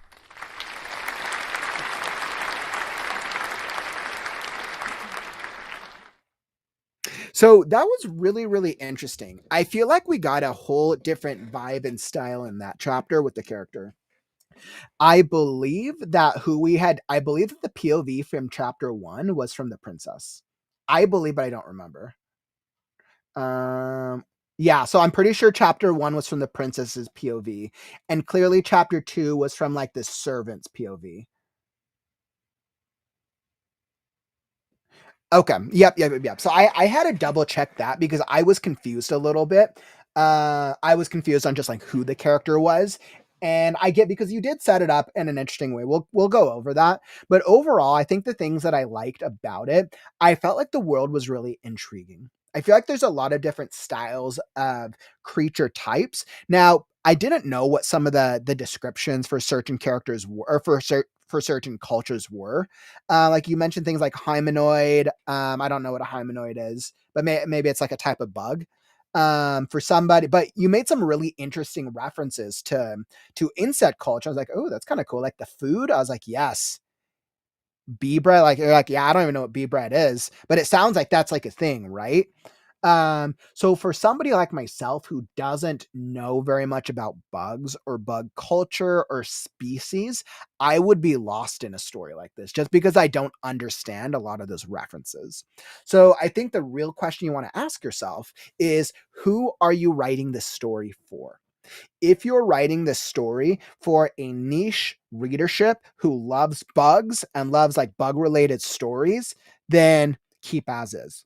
If you're writing this story for a readership of a more general fantasy audience, then you're either you can tackle these some of those descriptions in a couple of different ways.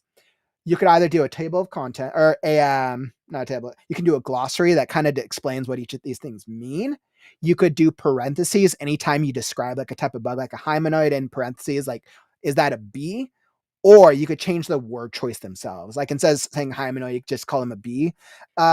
There's a couple of different style options to you, but that's what I would recommend to make it a little easier of a reading experience for anybody who doesn't know anything about bugs. That would be my recommendation, just to make it a little bit clearer.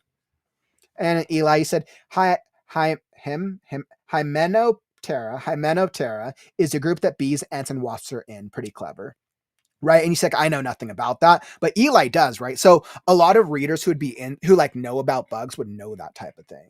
So I think it just depends on who your readership is and who you're targeting. That's really the biggest thing. Awesome. So I feel really, really good about that. And then let's see what, I mean, I like the main character. The main character in this chapter was actually really clever. I liked the character. I think there was definitely some opportunities to kind of clean up a lot of the dialogue and add some more moments of style. But overall, I felt like I got a good sense of the main character, what was going on. And I really wanted to just better understand what was, I wanted to know like what kind of like dynamic this character is. And I think what's funny is we have this main character of like she's kind of going all over the place, but she has this like thing about baking, and she's like, I can't like mess with the gods. And that is such a fun character type that to her, baking is like a divine activity. And if she messes up, she's like going to be like swatted. And I loved that he used SWAT. Like there were some things that you did that were actually really clever stylistically, and I was actually really happy about that. So let's hop into it. Let's see. And I wanted to pull up where I'd seen this. So give me just a second. I wanted to pull up your submission form, make sure I didn't miss anything. Let's see. So story 7. Okay, cool. So okay. So I just wanted to clarify. Yep. So this is still the rough draft. So we're not going to worry about grammar. We're not going to worry about grammar at all. Style is really just a hit or miss thing on rough drafts. Really, our goal is we want to make sure, do the characters make sense? Is the world clear? And do we understand what's going on? So I just want to make sure that I was clear on what draft it was. So I want to hop into it. So I think because chapter 1 was a different character POV, I think you're going to have to better set up that we are in a different character. So you did this. Why did I get a letter? Who would be writing to me? I'm a nobody. Should I open this now? Now I know the first one was the princess. My family would be writing, but they wouldn't be this formal about it. Well, okay. Actually,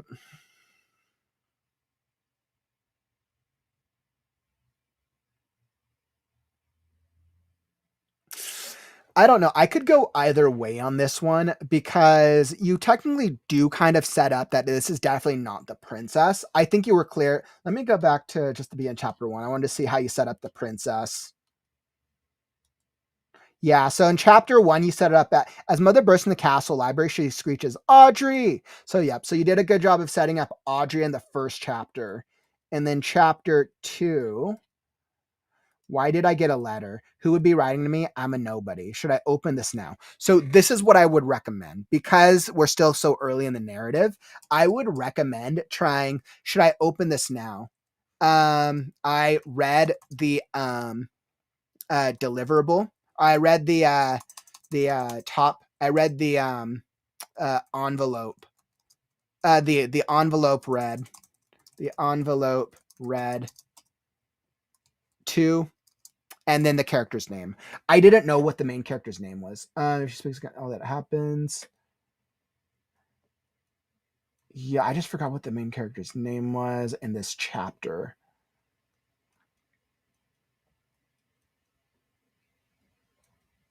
Elijah. The letters and chants, so only you, Elijah Bayfox. So this is what an interesting name. I actually kind of like this as a bug name. I actually think the name's fun.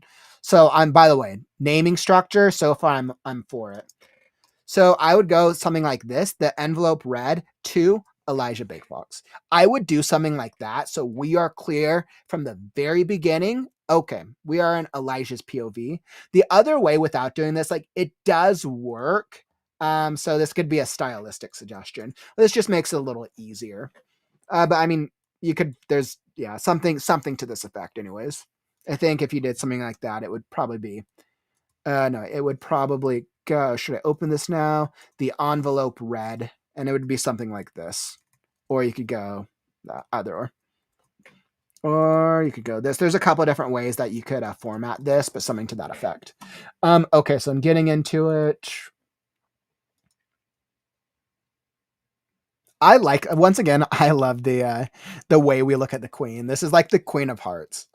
Like queen's like off with everybody's head. I love the characterization of the royalty.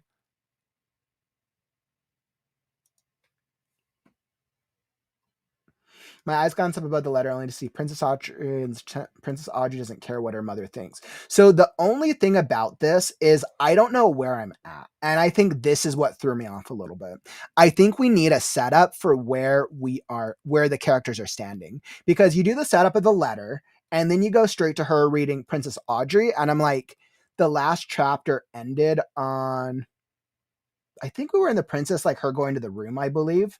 But I just don't remember. So I would recommend setting up the location.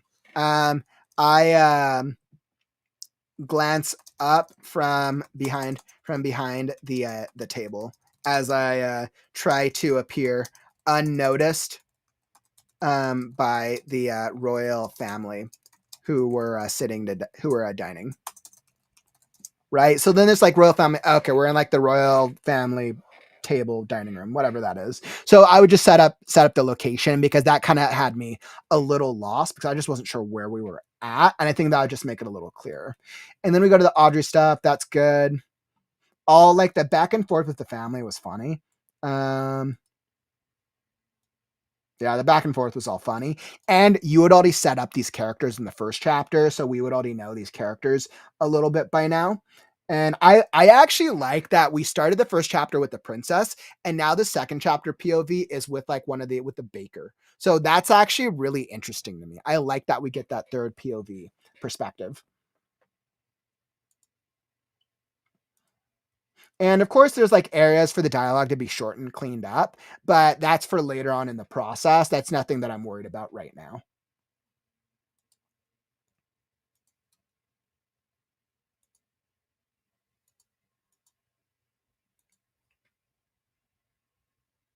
And so Bake Fox, I hear the head baker whisper yell at me, cause me to jump and my ears pick up. So once again, I need another setting description. I just need to know where is he coming from. I hear that the head bakers, his head pokes out of the kitchen door. I just needed a setup for that, so I'm a little clearer on where I'm at. If you don't do these location setups, what happens is you potentially get yourself stuck into white room syndrome, which then the reader just doesn't ends up getting confused, and they're like, well, then the reader just thinks, okay, where are they at? They're in a white room because the writer hasn't told us where they're at. So I would just say make sure your setups for the specific locations are just a little clearer. But then we're back here. Gods, rodents are annoying to work with. Get your ass back here to carry these pages. You know what's interesting is I actually missed this in the reading, but I think this was because of live reading. So Big Fox is a rodent, which is really interesting to me. I'm like, so Big Fox are they like a mouse or a rodent? I'm interested. I'm actually intrigued. But I know they get swat. So are they a bee? I don't know. This could just be, I'm very intrigued. I like the back and forth with the co-servants. It's actually really funny. Pro sign-on. So it's like this is another example. I have no clue what a pro sign-on is. That like right over my head. So these are moments where, let's say, pro sign-on is the plural, which is a term referring to the genus of animals that includes raccoons. Oh, so she's a raccoon. Oh, that's actually really good to know, right? So you see, for somebody who knows nothing about a term like that, that'd be lost on me. And I think the easiest way to go about it without disrupting reading would just be raccoon, or whatever the standard name is for raccoons. I would do something like that if you want to make it a little more accessible, or like I said, a glossary outside. Now this makes so much more sense. I'm like, oh, okay, the main character is a raccoon. Now I get the references. Now I'm on board with that. Okay, totally makes sense.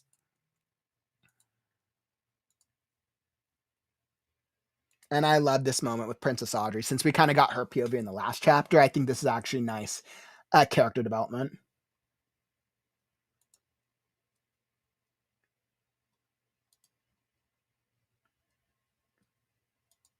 And then the letter bit, the symbol is a wood-fired oven with a loaf of bread coming out, stamped in a damson blue gem.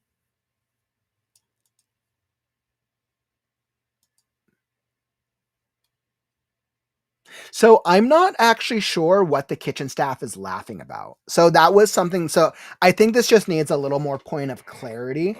So I get that they're standing around looking at the letter and laughing, but they can't, right? Because it's addressed. So only Bake Facts or only Elijah can read it because it's enchanted to her.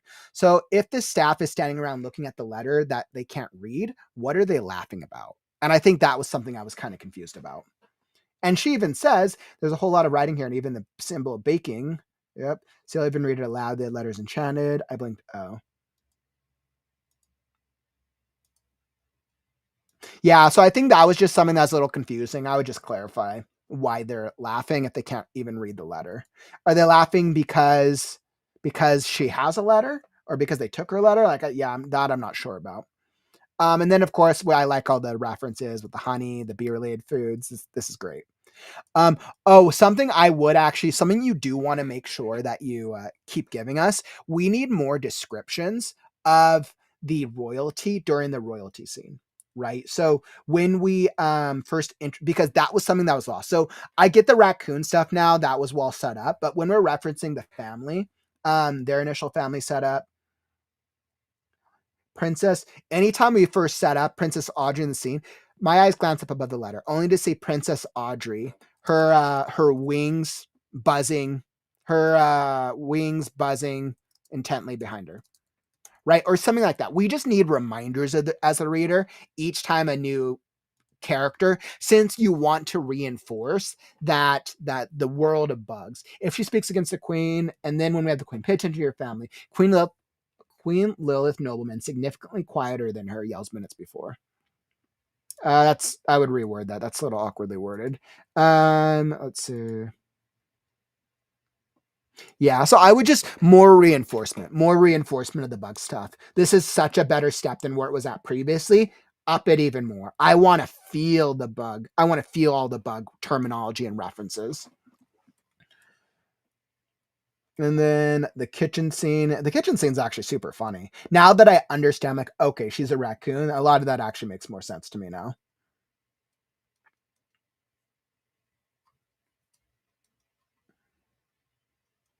The stuff with the god was so hilarious. Like, this was so funny. I'm like, so she's a raccoon.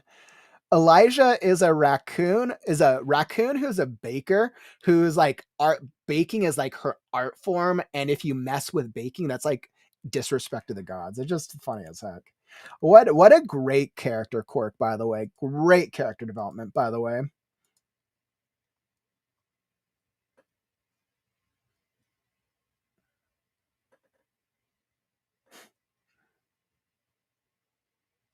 Hey, that hurts like a hot breadstone.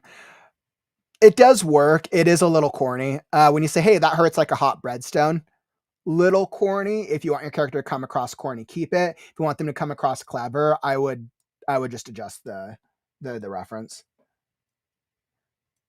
And then you don't need to reiterate that they landed anywhere with food or pans, because you had already mentioned this with interiority in like a couple paragraphs previously. And then this is good, right? So this is some really great development right here, mentioning why she can't be fired. And yeah, great work. Great, great work. That is everything that I got from you. But this was definitely a really nice excerpt. I'm so intrigued by the world.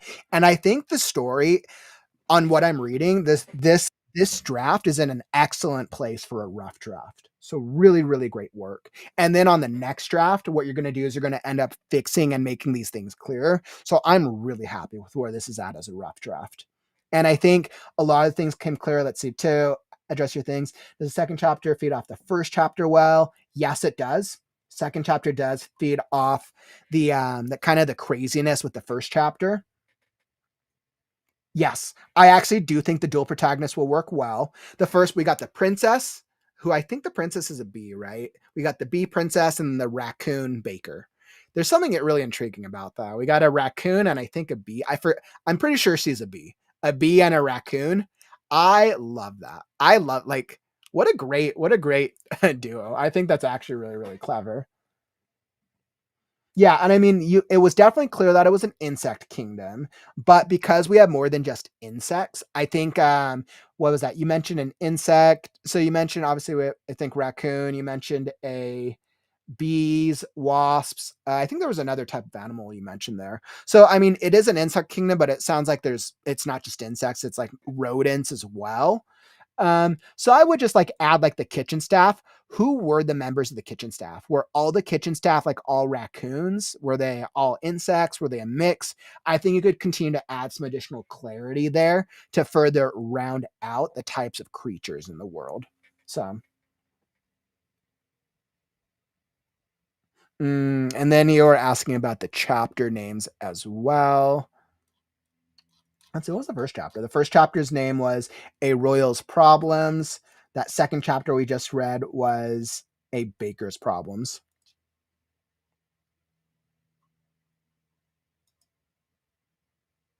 I mean, they do work. I would go A Baker's Problem, and then I would go a Royal's Problem. And I think they do. I think the chapter titles do contrast against each other. So yeah, I'm fine with them. Nothing. No comments. They work well enough for me. So yeah, but thank you, MyBad, so much for submitting. I was very intrigued about that. I'm so intrigued to keep learning about this insect world. All right, let's see what the community thought of it. So, what did we get from the community? How did we feel about it? So, let's see, where are we at? I got to catch up a little bit in comments. I know I saw a couple hop in. I think I'm a little behind on comments.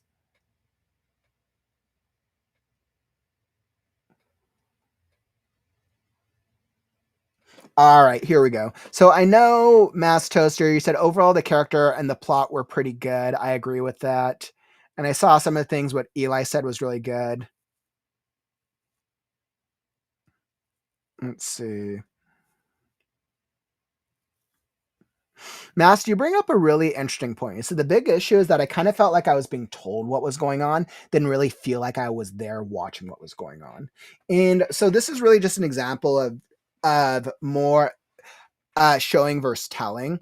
MyBad, what I would recommend is in moments of action, right? You want to add a little bit more, maybe add some things of like, how are they, what smells, play on some of the other senses, maybe. Um, Add a little bit more descriptions of so that way we can feel it instead of this character she ran across the wall SWAT and so on and so forth. That SWAT moment, that was really clever. That was a great example of showing with the SWAT. She was running SWAT. That was a great moment. More of those moments.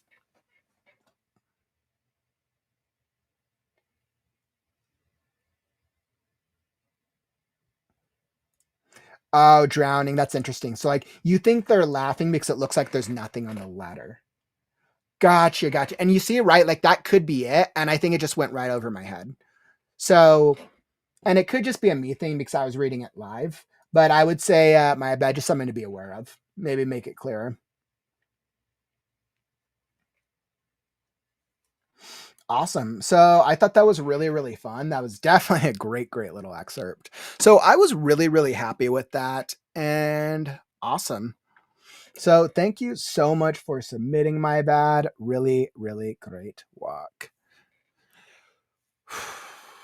Okay, so on that note, where are we?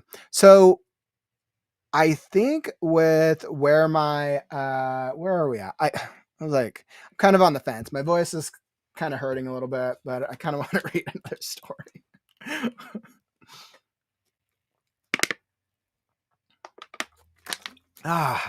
How's everyone doing in the chat? All right, give me a moment. How's everyone doing in the chat, by the way? You guys enjoying the stories so far? I feel like we're getting a really nice mix today. I feel like we're getting a really, really nice mix. We did thriller, horror, sci-fi, and fantasy. Like those are literally our top 3 most popular genres on the critique stream. Horror, sci-fi, fantasy are the 3 most popular. So those are definitely some really fun ones. And then of course, everyone, make sure that if you want feedback on your story, you can submit now down in the YouTube description down below. So awesome. Okay.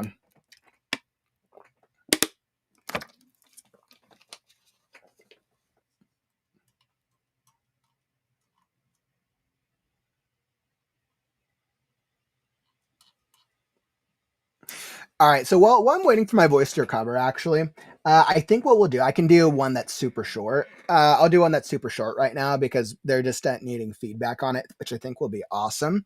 So let me go pull up my banners. But in the meantime, by the way, so Monday is the start of our Faded Fantasy Flash Fiction competition. It's going to be so cool. This is the next major holiday writing event we're hosting with the WriteNow community. I am so stoked, and I hope everybody is going to partake in the competition. It's absolutely free to enter. So we're going to be talking about that on Monday. If you missed out on all the announcement stuff, make sure you check out this past Monday's live stream, which was, what was that? So the live stream on Monday 4/14 was the huge announcement video about the Faded Fantasy Fiction competition. So if you missed out, definitely make sure to go check that out because that kind of details everything. But for all of our WriteNow YouTube channel members, if you are not a YouTube channel member, you should join right now. For the $4.99 price, you can not only support the community, you get the icons, you get the logos, you get the icons and access to the emojis, which is super cool. You're also going to get access to the members only live stream.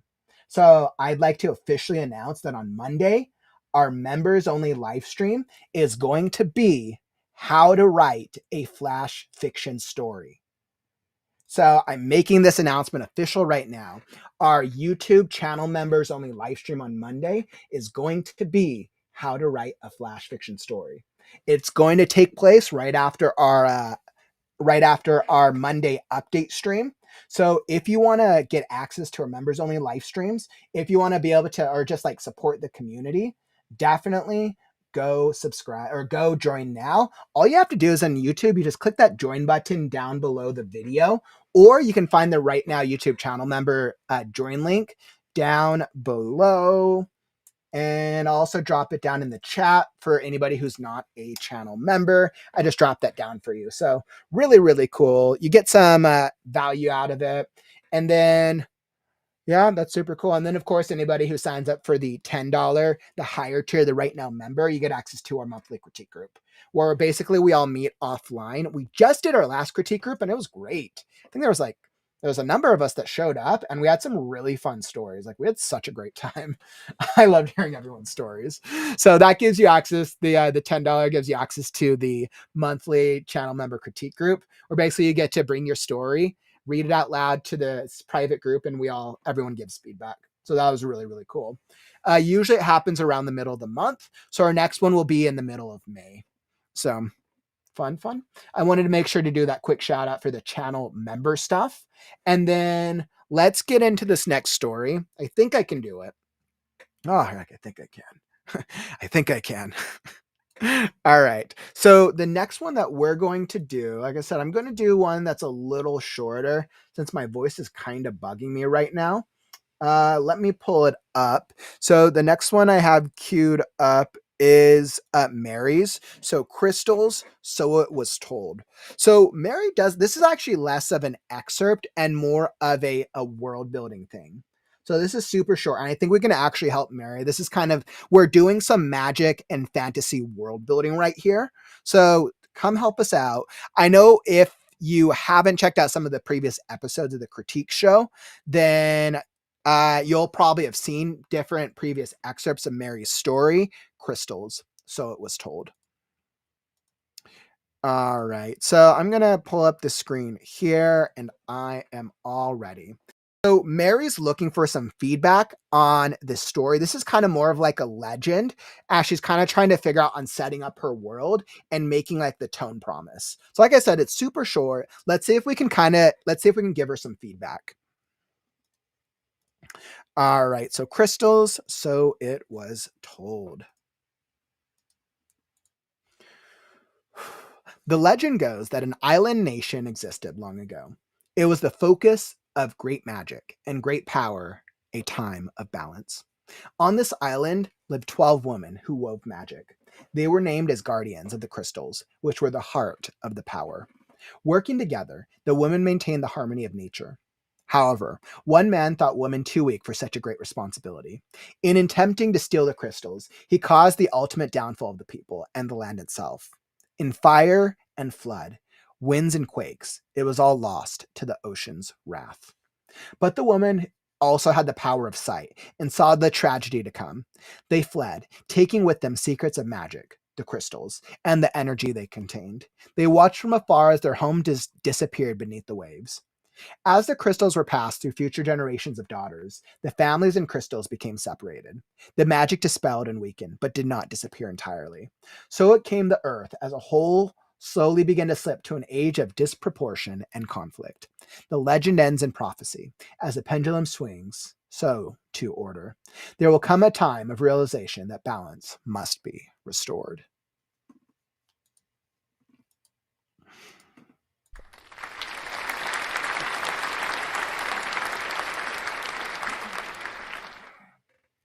Awesome. So, like I said, guys, this one was definitely a little bit of a shorter one since Mary's Mary's developing kind of like the legend and a little bit of mythology for the world. So, this is something that could be like a prologue type dynamic. If Mary does have this as a prologue, or maybe Mary's just trying to set this up with her world building. So far, we're just going to hop right into it. I would love your feedback. What do you guys think? How did you feel about that? Are you intrigued? Are there any magic world building elements that you would layer on? I would love to hear. Drop a comment. So let's see. So the legend goes, I think this first setup on legend we have 12 basically magic women who are basically weaving together with nature. Let's see. I think additionally I would do is, what does the magic look like? Because so it's basically kind of like, it seems like a nature magic. I might reference, what do the crystals look like? One woman used a crystal to make it rain and make lightning come from the sky. Another one used the crystal to communicate to their healers in a time of need, right? Another one used the crystal to teleport from place to place. So I think I would just set that up a little bit so we kind of have an idea if you want to kind of clarify what types of abilities these crystals are. Or you could go like, one is the crystal of fire, one is the crystal of earth magic, if you want to do something like that. So I think that might just give us a better indication. Obviously, the men are like, all right, they're too weak. I was like, all right, that's cool. White's here. That's actually interesting. Like, are there 12 crystals? There are 12 guardians. Ooh, that's actually interesting.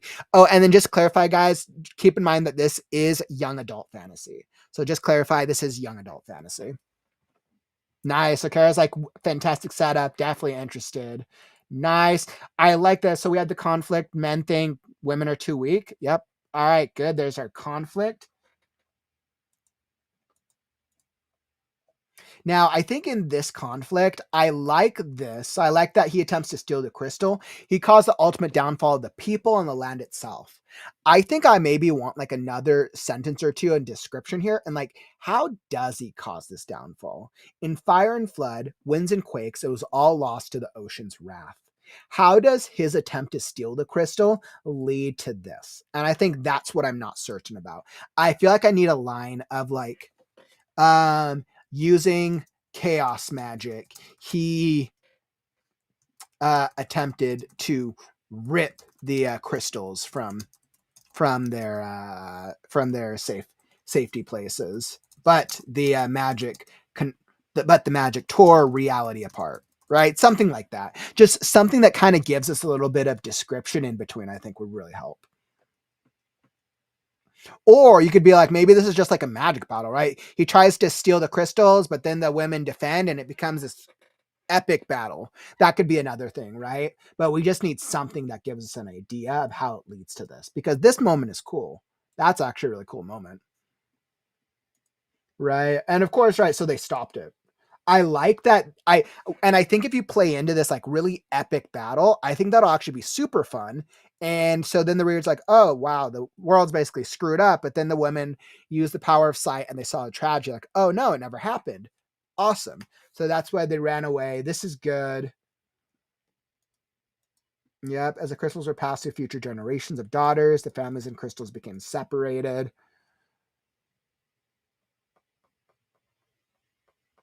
I think something to clarify is on this. So you clarified this was 12 women. Are women the only one who can use magic? And I think you might want to clarify here or clarify here. Why don't they pass it to their sons? Is it because sons don't? Because you do say daughters and the families, but I think I would just add as a point of clarification.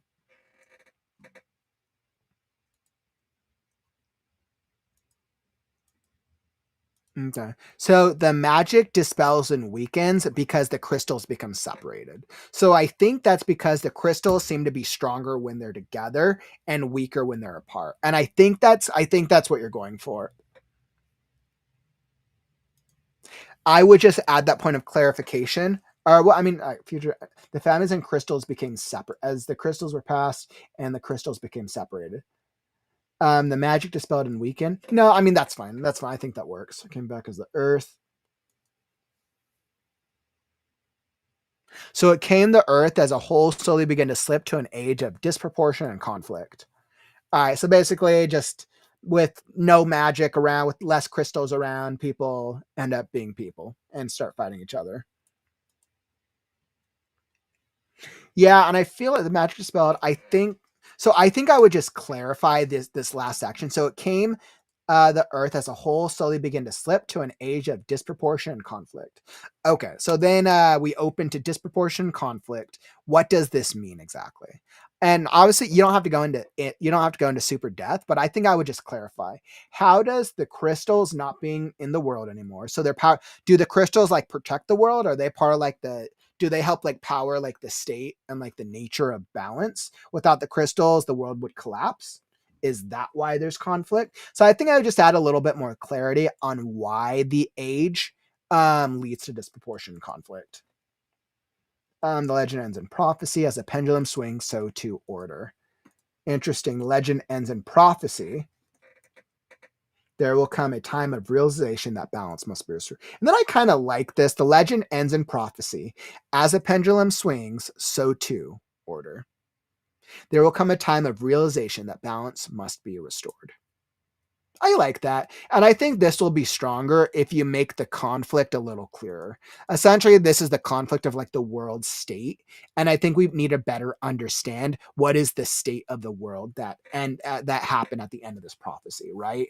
Is that so like kingdoms of where everybody steals from each other? Is that a place where there's slaves and nobody has freedom? Is that a place where women are killed off and only men exist? Is that a place where those with magic are now persecuted? I think just clarifying that would definitely help. So that way we have a better understanding of the state of the world when we're starting. And I think this is actually really good. So Mary, I actually like what you did with all this. And I think I would love to see a little bit more clarity on some of those parts, but I think this is definitely a great. I think this is absolutely would help with the world building. So, yeah. Let's see. White Seer, yes, like he cracked the controlling crystal or something. The others still exist, but they cannot now control them. Yes, like cracked the controlling crystal, like the others still exist, but they cannot. And then Alams 999, you said, hello, can I use this in my book? Alams, no, because this is all stuff that's already been written and created by authors. So all this would be under the author's own protection. So you wouldn't be able to use this specifically. Yeah, sorry about that. But what I would do, right? So if like you guys are reading a story and like we're all writers here, right? So if you're reading a story and you get ideas, you ask yourself, like, okay, how can I do like my own way? You're like, hey, maybe I got an inspiration from like the crystals magic. And you're like, hey, I kind of want to do like my own crystals magic because I was so inspired. So like, I think that's the way I would go about it, Lambs. I think like take ideas that intrigue you and then ask yourself, how do you make it your own? And that's the beauty of storytelling, right? So it's like everyone knows the book that I'm working on, The Last Scarecrow, is a dark fantasy action adventure. I assume people will steal elements of it, right? But I know nobody else can write The Last Scarecrow. Stylistically, character development, I know that's me myself. If there was elements that people like, be like, yeah, go for it. Like, can you create a better world with some cool like animals and things like that? So, and I mean, that's kind of what we do as storytellers, right? We take things from other genres or other stories, and then we ask, how can I do it differently? I ask myself, how can I do things better in a way that serves my creative art form?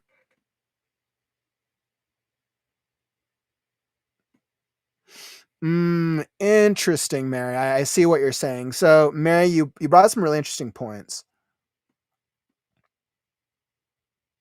And okay, so Mary, like I was thinking the kids hear this from the healer for Jasper. The fact that women use them and males can only have magic if they have a twin sister is in the story. Okay, that's interesting.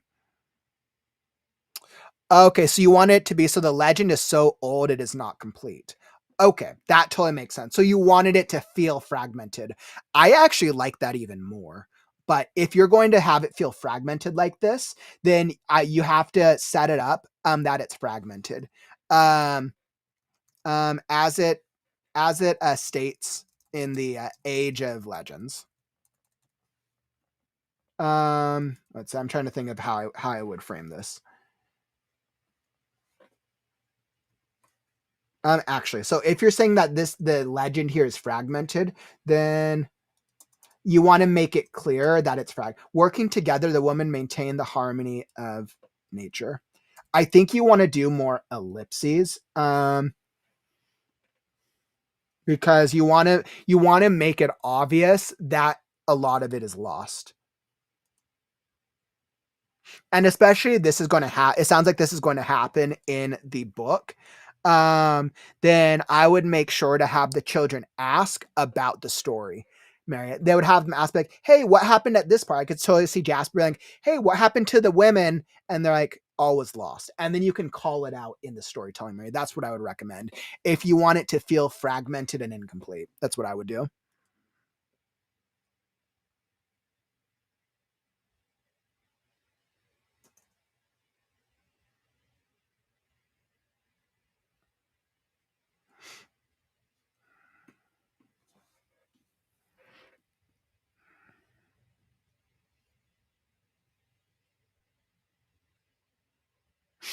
So that's actually really interesting. You know what's interesting is I haven't had a lot of writers who are using ChatGPT to write stories, but there's definitely a niche for that.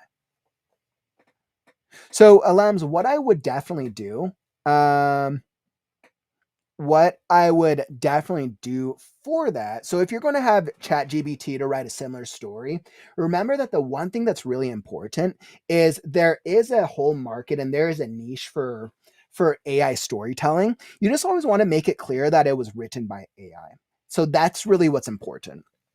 When we're using AI to help to either tell stories or create stories, we just need to make sure that it was written by AI and that it's clear to the readership, right? So I think there is a niche for it, but because there is so much contention, because there's so much tension between the two, between people who are very for AI, for people who are very, very against AI. Um, let's see. Let's see. So that would be my recommendation. And then, all right, not gonna lie, the interconnection between YouTube comments, I suppose, and Twitch is well done. Thank you. Lambs. All right, Lambs. That's not all right. You're yeah, that's not cool, Lambs. You are banned.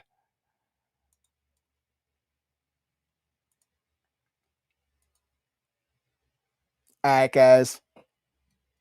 I was like, what the heck? All right, guys.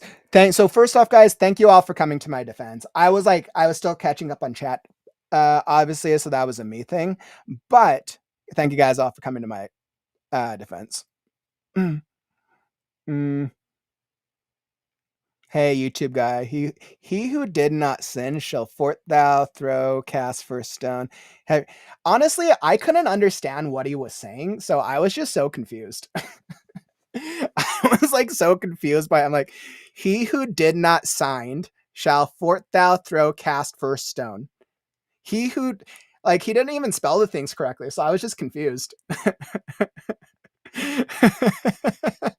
In all honesty, guys, it kind of made me laugh a little bit. But anyways, I banned him, so I'm not even gonna worry about that. Yeah. I apologize. It was just yeah. Okay. I was like, yeah, so I mean, I think with things like that, that is definitely yeah, I mean, guys, that totally happens sometimes, right? So we're gonna get right, especially as the community grows and gets bigger. We're gonna get writers of different styles who are going to be coming in with neutral and different types of mindsets. So what I always recommend is if somebody says something that's like rude or disrespectful, let myself and the mods handle it. We'll deal with it. I love that you guys were coming to our defense. You guys are awesome. You guys get like my heart because I appreciate you guys so much. I will I want to I really want to try to I'll address things. I need to be better about addressing that a little faster. But that's also why we have mods as well. Courtney, I really appreciate your comment. You were awesome. So that was a really great response, Courtney. So, but yeah, people like that. Then we kind of just need so with like things like that, that's why there's the community guidelines when people enter the, at least the YouTube chat. Twitch doesn't have community guidelines. So I have to actually think through what that looks like for Twitch. Um, but yeah, I mean, my mindset is like, give somebody a warning. And if they still do it, then ban them from the chat. So, but I think they brought up an interesting point, right? Using AI.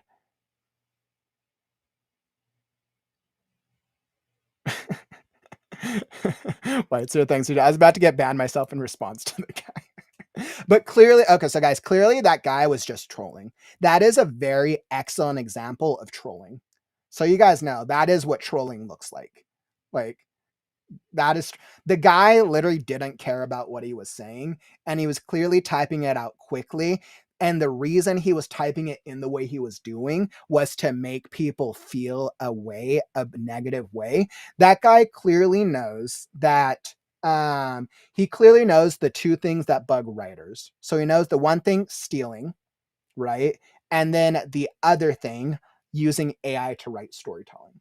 He was trying to create conflict because he knows those are things that really upset writers. So what I always recommend, and like guys, this is me from 15 years of customer service, don't let it bug you at all. There's people like that out there. They're really just trying to cause conflict. If anything, I send empathy to people like that because I feel bad for people like that.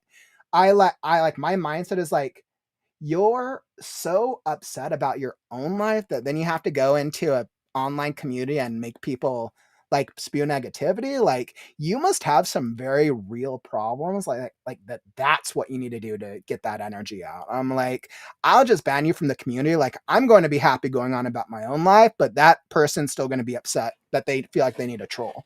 So I just try to deploy empathy because we live in such times where there's such uncertainty in the world, and I just try to put up. I try to be very clear with boundaries, but I also try to deploy as much empathy as possible, and I just don't let them get to me. It wasn't always the same in my early days. My early days, like when I was younger, um, I would get like so upset by customers, and I would get so upset by things, and I would let them get to me so much. So it was definitely quite a vibe. So that was definitely quite a vibe for sure. But the thing that I love when people try to do things like that is they are great learning opportunities. So trolls like that provide actually excellent learning opportunities to just on how to deal with BS. They provide excellent learning opportunities. So, but guys, in all honesty, I mean, what, 470 streams now out of 470 or 480 streams, however much we're at. The fact that we've only gotten like such a limited a number of trolls, I'm pretty sure that's the fourth troll in 470 streams. That's actually a really good percentage, by the way, guys. 400. Okay, wait. Actually, let me look. Because I always forget to check day count. Let's see how many.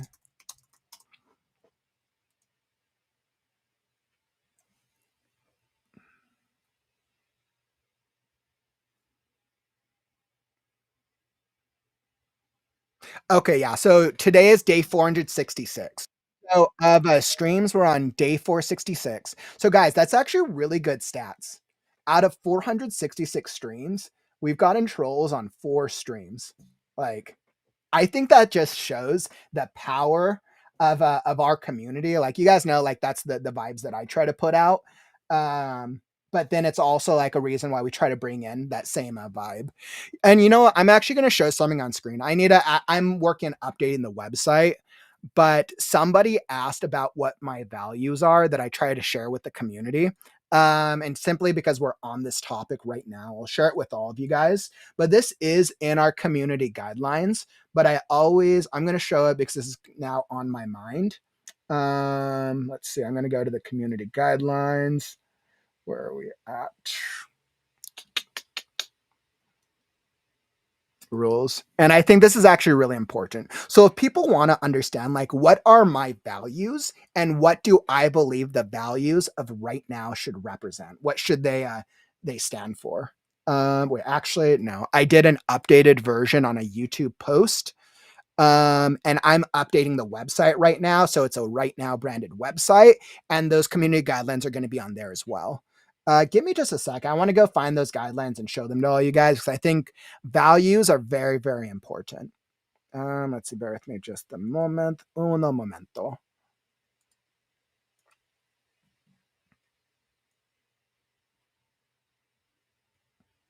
Perfect. Okay.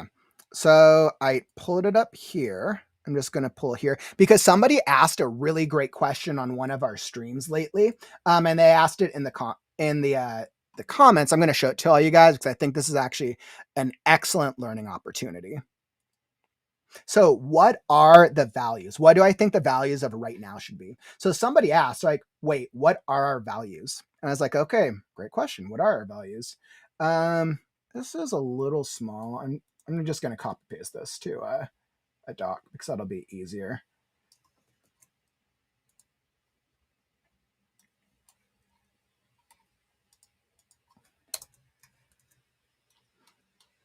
All right, I'll have to break it up a little bit.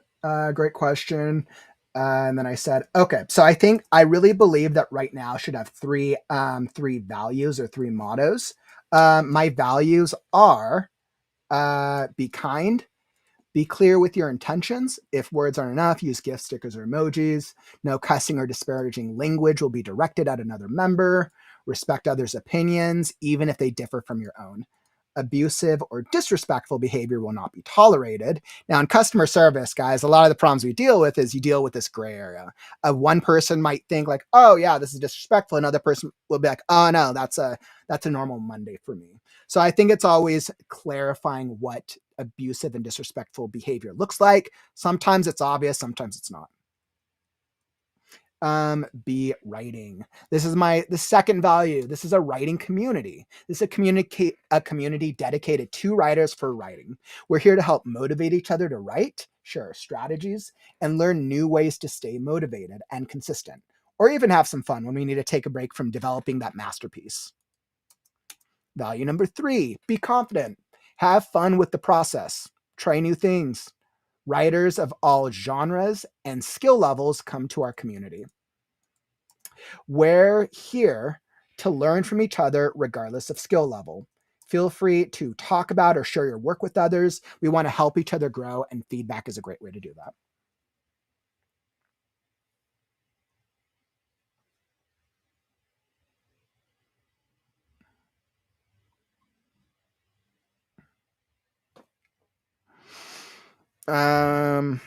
All right. So those are just kind of some of the guidelines and values that come to mind.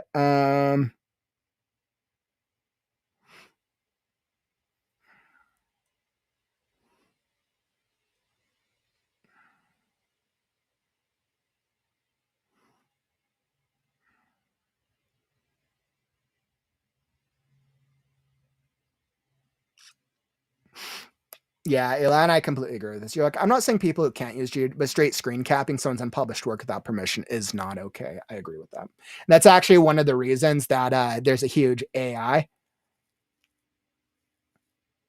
That's actually one of the reasons there's a huge AI lawsuit against Meta for stealing all of the author's books for AI researching. So yeah, they're not. But I mean, like, you could also tell though the guy was purposely saying that because he knew that he knows it's not okay. He was just trying to troll us.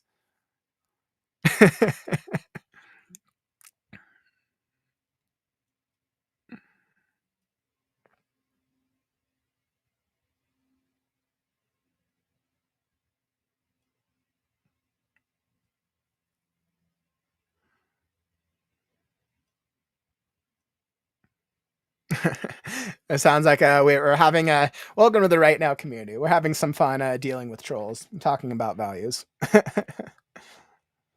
Yeah. And Eli, I'm actually so grateful. So let me just tell everyone here in the chat. It's true we so rarely get people like that. I am so grateful for each of you who are here in the live stream right now, and for each of you who are watching this on the replay. I love the styles and vibes of all the writers who not only decide to come and hang out, but who come in the Discord, who come on the different social media platforms, and really just want to be involved with the community, because that's what we're here, guys. We're here to try to motivate each other to write. So I think that like we get people who really care is such a great thing. It's so powerful.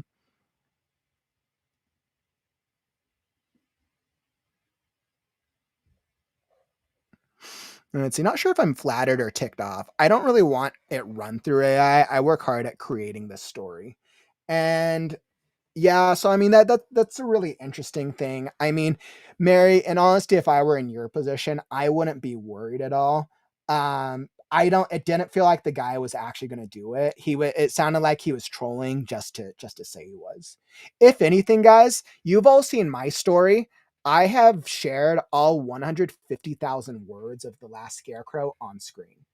So if anybody's story is going to get stolen, it's going to be my story. Like, guys, I already accepted. I accepted people. I've opened it up to people might steal the story or make it their own or do things, but then I will be able to prove that it's mine. So I'm not worried about it, but I totally understand with writers, like sharing your work, it's sharing it and recognizing anytime we share stuff online, we do open it up to that possibility. So that's always something that we have to keep in mind when we share stuff online. Not everybody in the world is as kind and straightforward as we would like them to be. So I think we just have to be prepared for outcomes, things like that.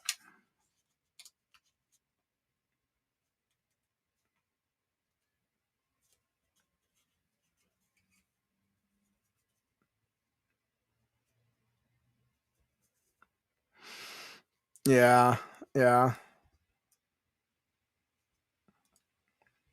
That's all right, Maddie. I mean, this is an interesting thing because every once in a while people will cuss, but it's like if I'm reading like a story, I'm like, yeah, that story was shit. Not anybody's here in the community, like something outside.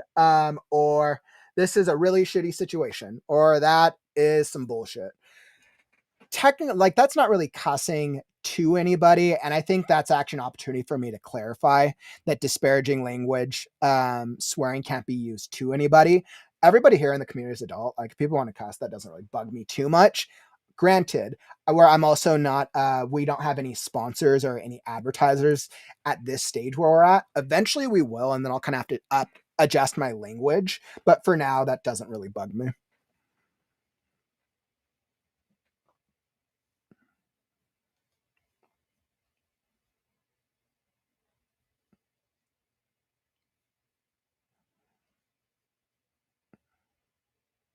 Aw.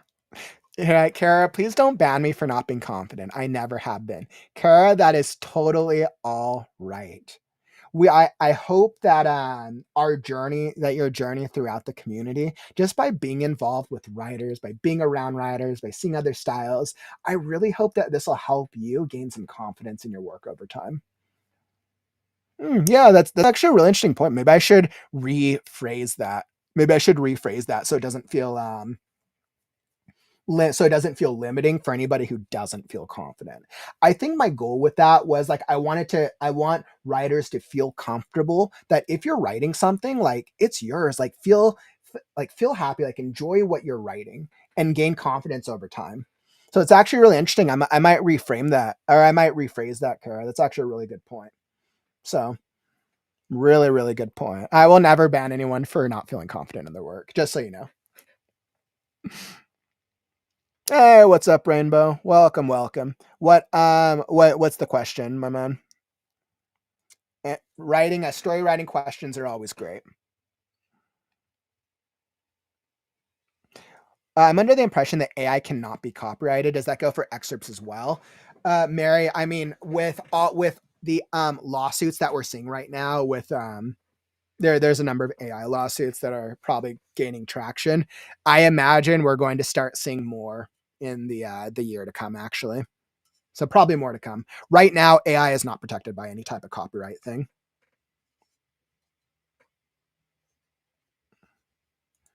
Yeah, and I mean, this is the thing with AI. Like, I think I personally believe in using AI to help leverage tools and resources to help improve the speed of storytelling.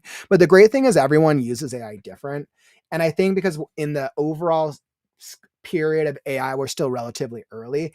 In like years now, like 5 years, 10 years, like everybody's going to use AI like it's nothing. Like we've already shown that we want things to be faster and quicker as a society. Um, and there is a niche where writers can use AI to write stories. There is a niche for that. I think it just comes down to how are we defining and how are we telling our readers if a story is written by AI or if a story is not written by AI. It is the same exact thing with advertising. Nobody likes being advertised to if they don't know it's an advertisement. But if they're like, hey, this is an advertisement and I want to sell you this thing and this can help you, then we're like, oh yeah, I'm all for that. I want to buy the thing because I know that's what it is. So it's really just letting the viewer, the reader, whoever know what it is. It's really just being forthcoming about how we're using the tools. Aw, Maddie, that's a great question. Thanks for asking, my man. You're like, is everyone feeling okay? I feel great. You see, it's interesting. Whenever there's negativity, I feel empowered to rise above it. So I feel great personally. Thanks for asking. Yeah, I mean, Carrot's crazy now that NaNoWriMo is no longer in the picture. Like, woof, man, it's like so crazy now that NaNoWriMo's no longer around. Happy Easter, Christina. I know Easter is tomorrow, Easter Sunday. I don't really do anything for Easter. Yeah, I don't really do anything, but for everyone who's celebrating Easter out there or doing things with their families, hopefully you have a really great weekend. White's here. I appreciate you joining us despite it being so late. I'm such like a night owl, so I'm actually used to being awake pretty late, in all honesty. Masked. You're absolutely right. Copyright law is behind. Um, and copyright law, like that's such a huge conversation within itself. But yeah, copyright law is behind. And I am sure that once some of the lawsuits get to a certain level, the laws are going to be challenged and probably adjusted. My gut, if I was to predict what's going to happen with AI as it pertains to copyright law and authors, there's probably going to be a trademark case. It might be the Meta versus the author class lawsuit because that's a huge one that's gaining traction right now, but there's probably going to be a trademark case, and it's probably going to force the federal government to make some type of ruling about AI. Now, there's so many things with AI in the world. There's so many moving parts. It's hard. It's nearly impossible to say what that will actually look like and who will be responsible for what. But it's intriguing. I'm curious to see how it will evolve.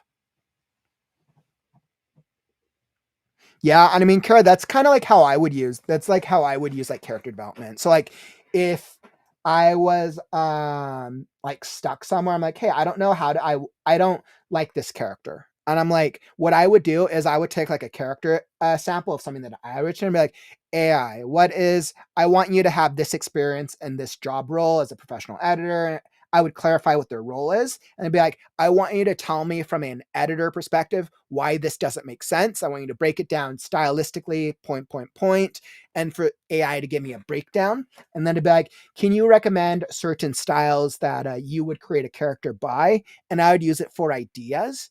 I like using AI to help me with word choice when I'm like, how would I describe this tree? AI, give me 20 different ideas to describe a tree. And then I won't even take what AI says. I'd be like, oh, okay, so there's words here. I'm like, yeah, I didn't even think about that word. And then I would rewrite it myself using words that I just hadn't thought about. It's kind of like the similarity for me of like going and looking in like a thesaurus, but you do it so quickly, which is awesome.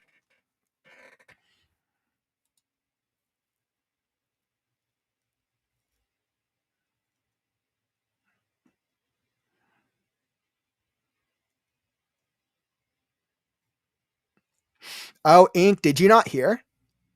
Yeah, this was huge news. Actually, and this happened on the stream. This happened so for anybody who doesn't know about NaNoWriMo, this happened on our stream, I think about 2 weeks ago when I received the email. So NaNoWriMo sent an official email to all of the authors in the community and said that they were closing down officially. They said that they weren't the NaNoWriMo is a or had been a nonprofit organization for the past 7 years. They said that because they're not basically making enough money, but I think it's really because of all these scandals over the past couple of years. And I just don't think their model is something that they wanted to pursue. So NaNoWriMo is officially done. As of a few weeks ago, NaNoWriMo is no more. NaNoWriMo is done, over. Yep. But I think it's a great opportunity for us as the Right Now community to do something cool for November, for something that's writing styled.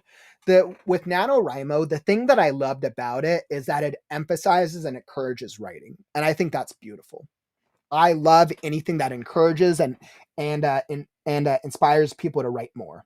My challenge to NaNoWriMo was that it encourages writing a lot for only 1 month, and then the rest of the year you just don't write. I know they had other writing events, which was cool, but from a surface level, it's like, oh, like only write once a month. And try to write a book and then you're done. And for me, the thing that I don't like is I'm like, okay, well, to me, writing is a lifestyle. So I would love to do something in that vein of NaNoWriMo that encourages the lifestyle of writing, not just write for 1 month and then you're done. So while still inspiring all the other things, right? Of like consistency, accountability, knowing when to take breaks for yourself, being intentional, learning the craft, and all those things. So that's definitely something that I would recommend. And so everyone knows like our event roadmap. So right now we're about to hop into Faded Fantasy next week, but for anybody in the community, and I'll throw up this picture for those of you guys who weren't here with us the past couple months. But we announced our event roadmap. Shoot, where was it? I had the image somewhere. I just have to remember where I put it.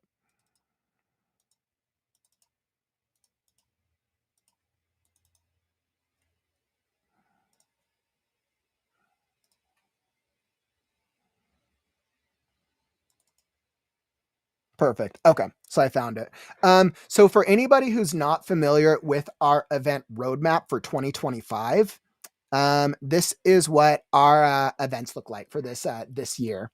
So in the spring, we launched the Right Now book club, now titled Read Now. Monday, we officially start Faded Fantasy or Flash Fiction Competition. During the summer, we're going to be launching the WriteNow Author Retreat. This is going to teach you how to be a writer, how to be an author, and all the things involved. Where I'm still developing the logistics of it. There's going to be a free option and there's going to be a paid option. So that way people can get the different levels that they want out of it. Yeah, and that's my belief. Offer something for free that helps everybody. And then also offer something that's more a more dedicated level for people who want like that next step, that next involvement. So we'll start talking about the author retreat probably later when we get closer to summer. Once we've gotten through the Faded Fantasy Fiction Contest, the retreat will probably be near the end of summer, leading into the fall. And then by the fall, guys, we're already back to Freaky Friday. Like, if I can summon Jezebel out of the Aether again. So we'll see. And then the end of the year. So I have 2 mysterious writing events here. Still thinking through what types of writing events I want to do.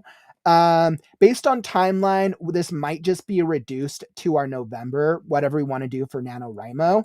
And then we'll end off the year with the WriteNow-a-thon again, which for anybody who missed out on the WriteNow-a-thon, the WriteNow-a-thon was crazy. We streamed for almost 24 hours of consecutive streaming. We hosted over 20 to 30 different authors. We had games, we had conference. It was kind of like it was a free virtual writing conference. I'm really trying to get it so it feels more like a virtual writing festival, but we'll see. So that'll be our trademark end of year event, which is super cool. So yeah, I wanted to call that out, but the author retreat will be our next event during the summer. Let's see, what else do we got?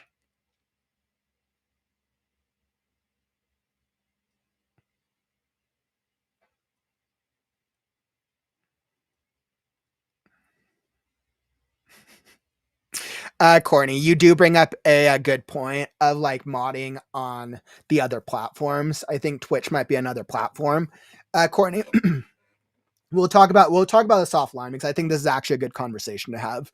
I probably need to mod you guys, you and Soul over on Twitch, especially because Twitch is starting to grow a little bit more. And over the past weeks, we've been getting more consistent writers showing up on Twitch.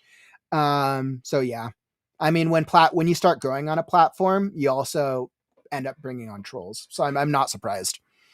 So yeah, we'll talk about it. I think we'll probably add you guys as mods to Twitch as well. That would seem like a good strategy for things when like I'm not able to get it immediately. Aw, I'm really glad that helped, Maddie. Your script was really, really cool. It was cool to hear it.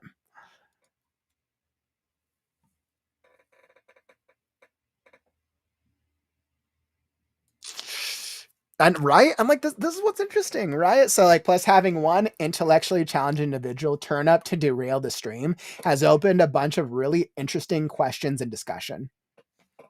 All right, that's the power of live streaming is that you don't know where conversations are going to lead, and it's just crazy.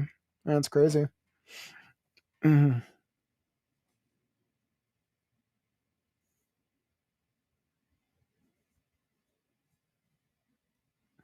Yeah, Eli, there was some crazy stuff going on. There definitely was. All right, my friends. Well, everyone, this has been awesome. I was like, even despite like the Twitch, even despite that troll thing at the end, like I honestly still feel pretty energized. I myself feel super energized. So I actually feel really, really good. I think we're at that time where like I feel my voice. I started pushing it even more than I had intended. So I'm going to hit you guys with creative writing on the morrow. So I'll be back tomorrow for a daily writing sprint stream. So come back. What time did I schedule? It's probably a 2:00 one tomorrow because it's Easter. So I'm not doing anything special for Easter. If you want to come write, tomorrow we'll be writing sprints. 1 p.m. Pacific, 2, 3, 4 p.m. Eastern. Come join us and we'll get some writing in.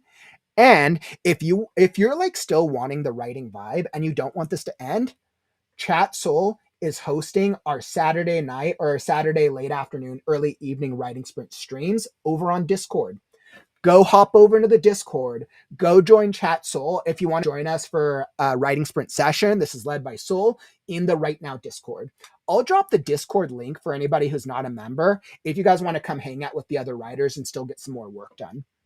Let me pull that from, let's see, let me pull up the Discord invite for anybody who wants to come join the Discord who is not already a member.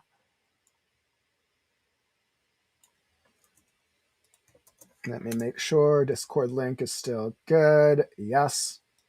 Perfect. All right. So for anybody who's not a Discord member and wants to come join us on the WriteNow Discord, it's a great way to interact with the rest of the community.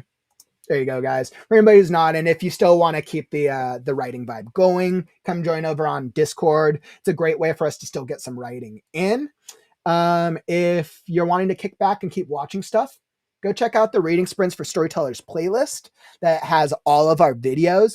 I'll add the link. I'll add the document that Courtney created. So that way you guys can, if you want to hop to specific videos, I'll add that in the YouTube description.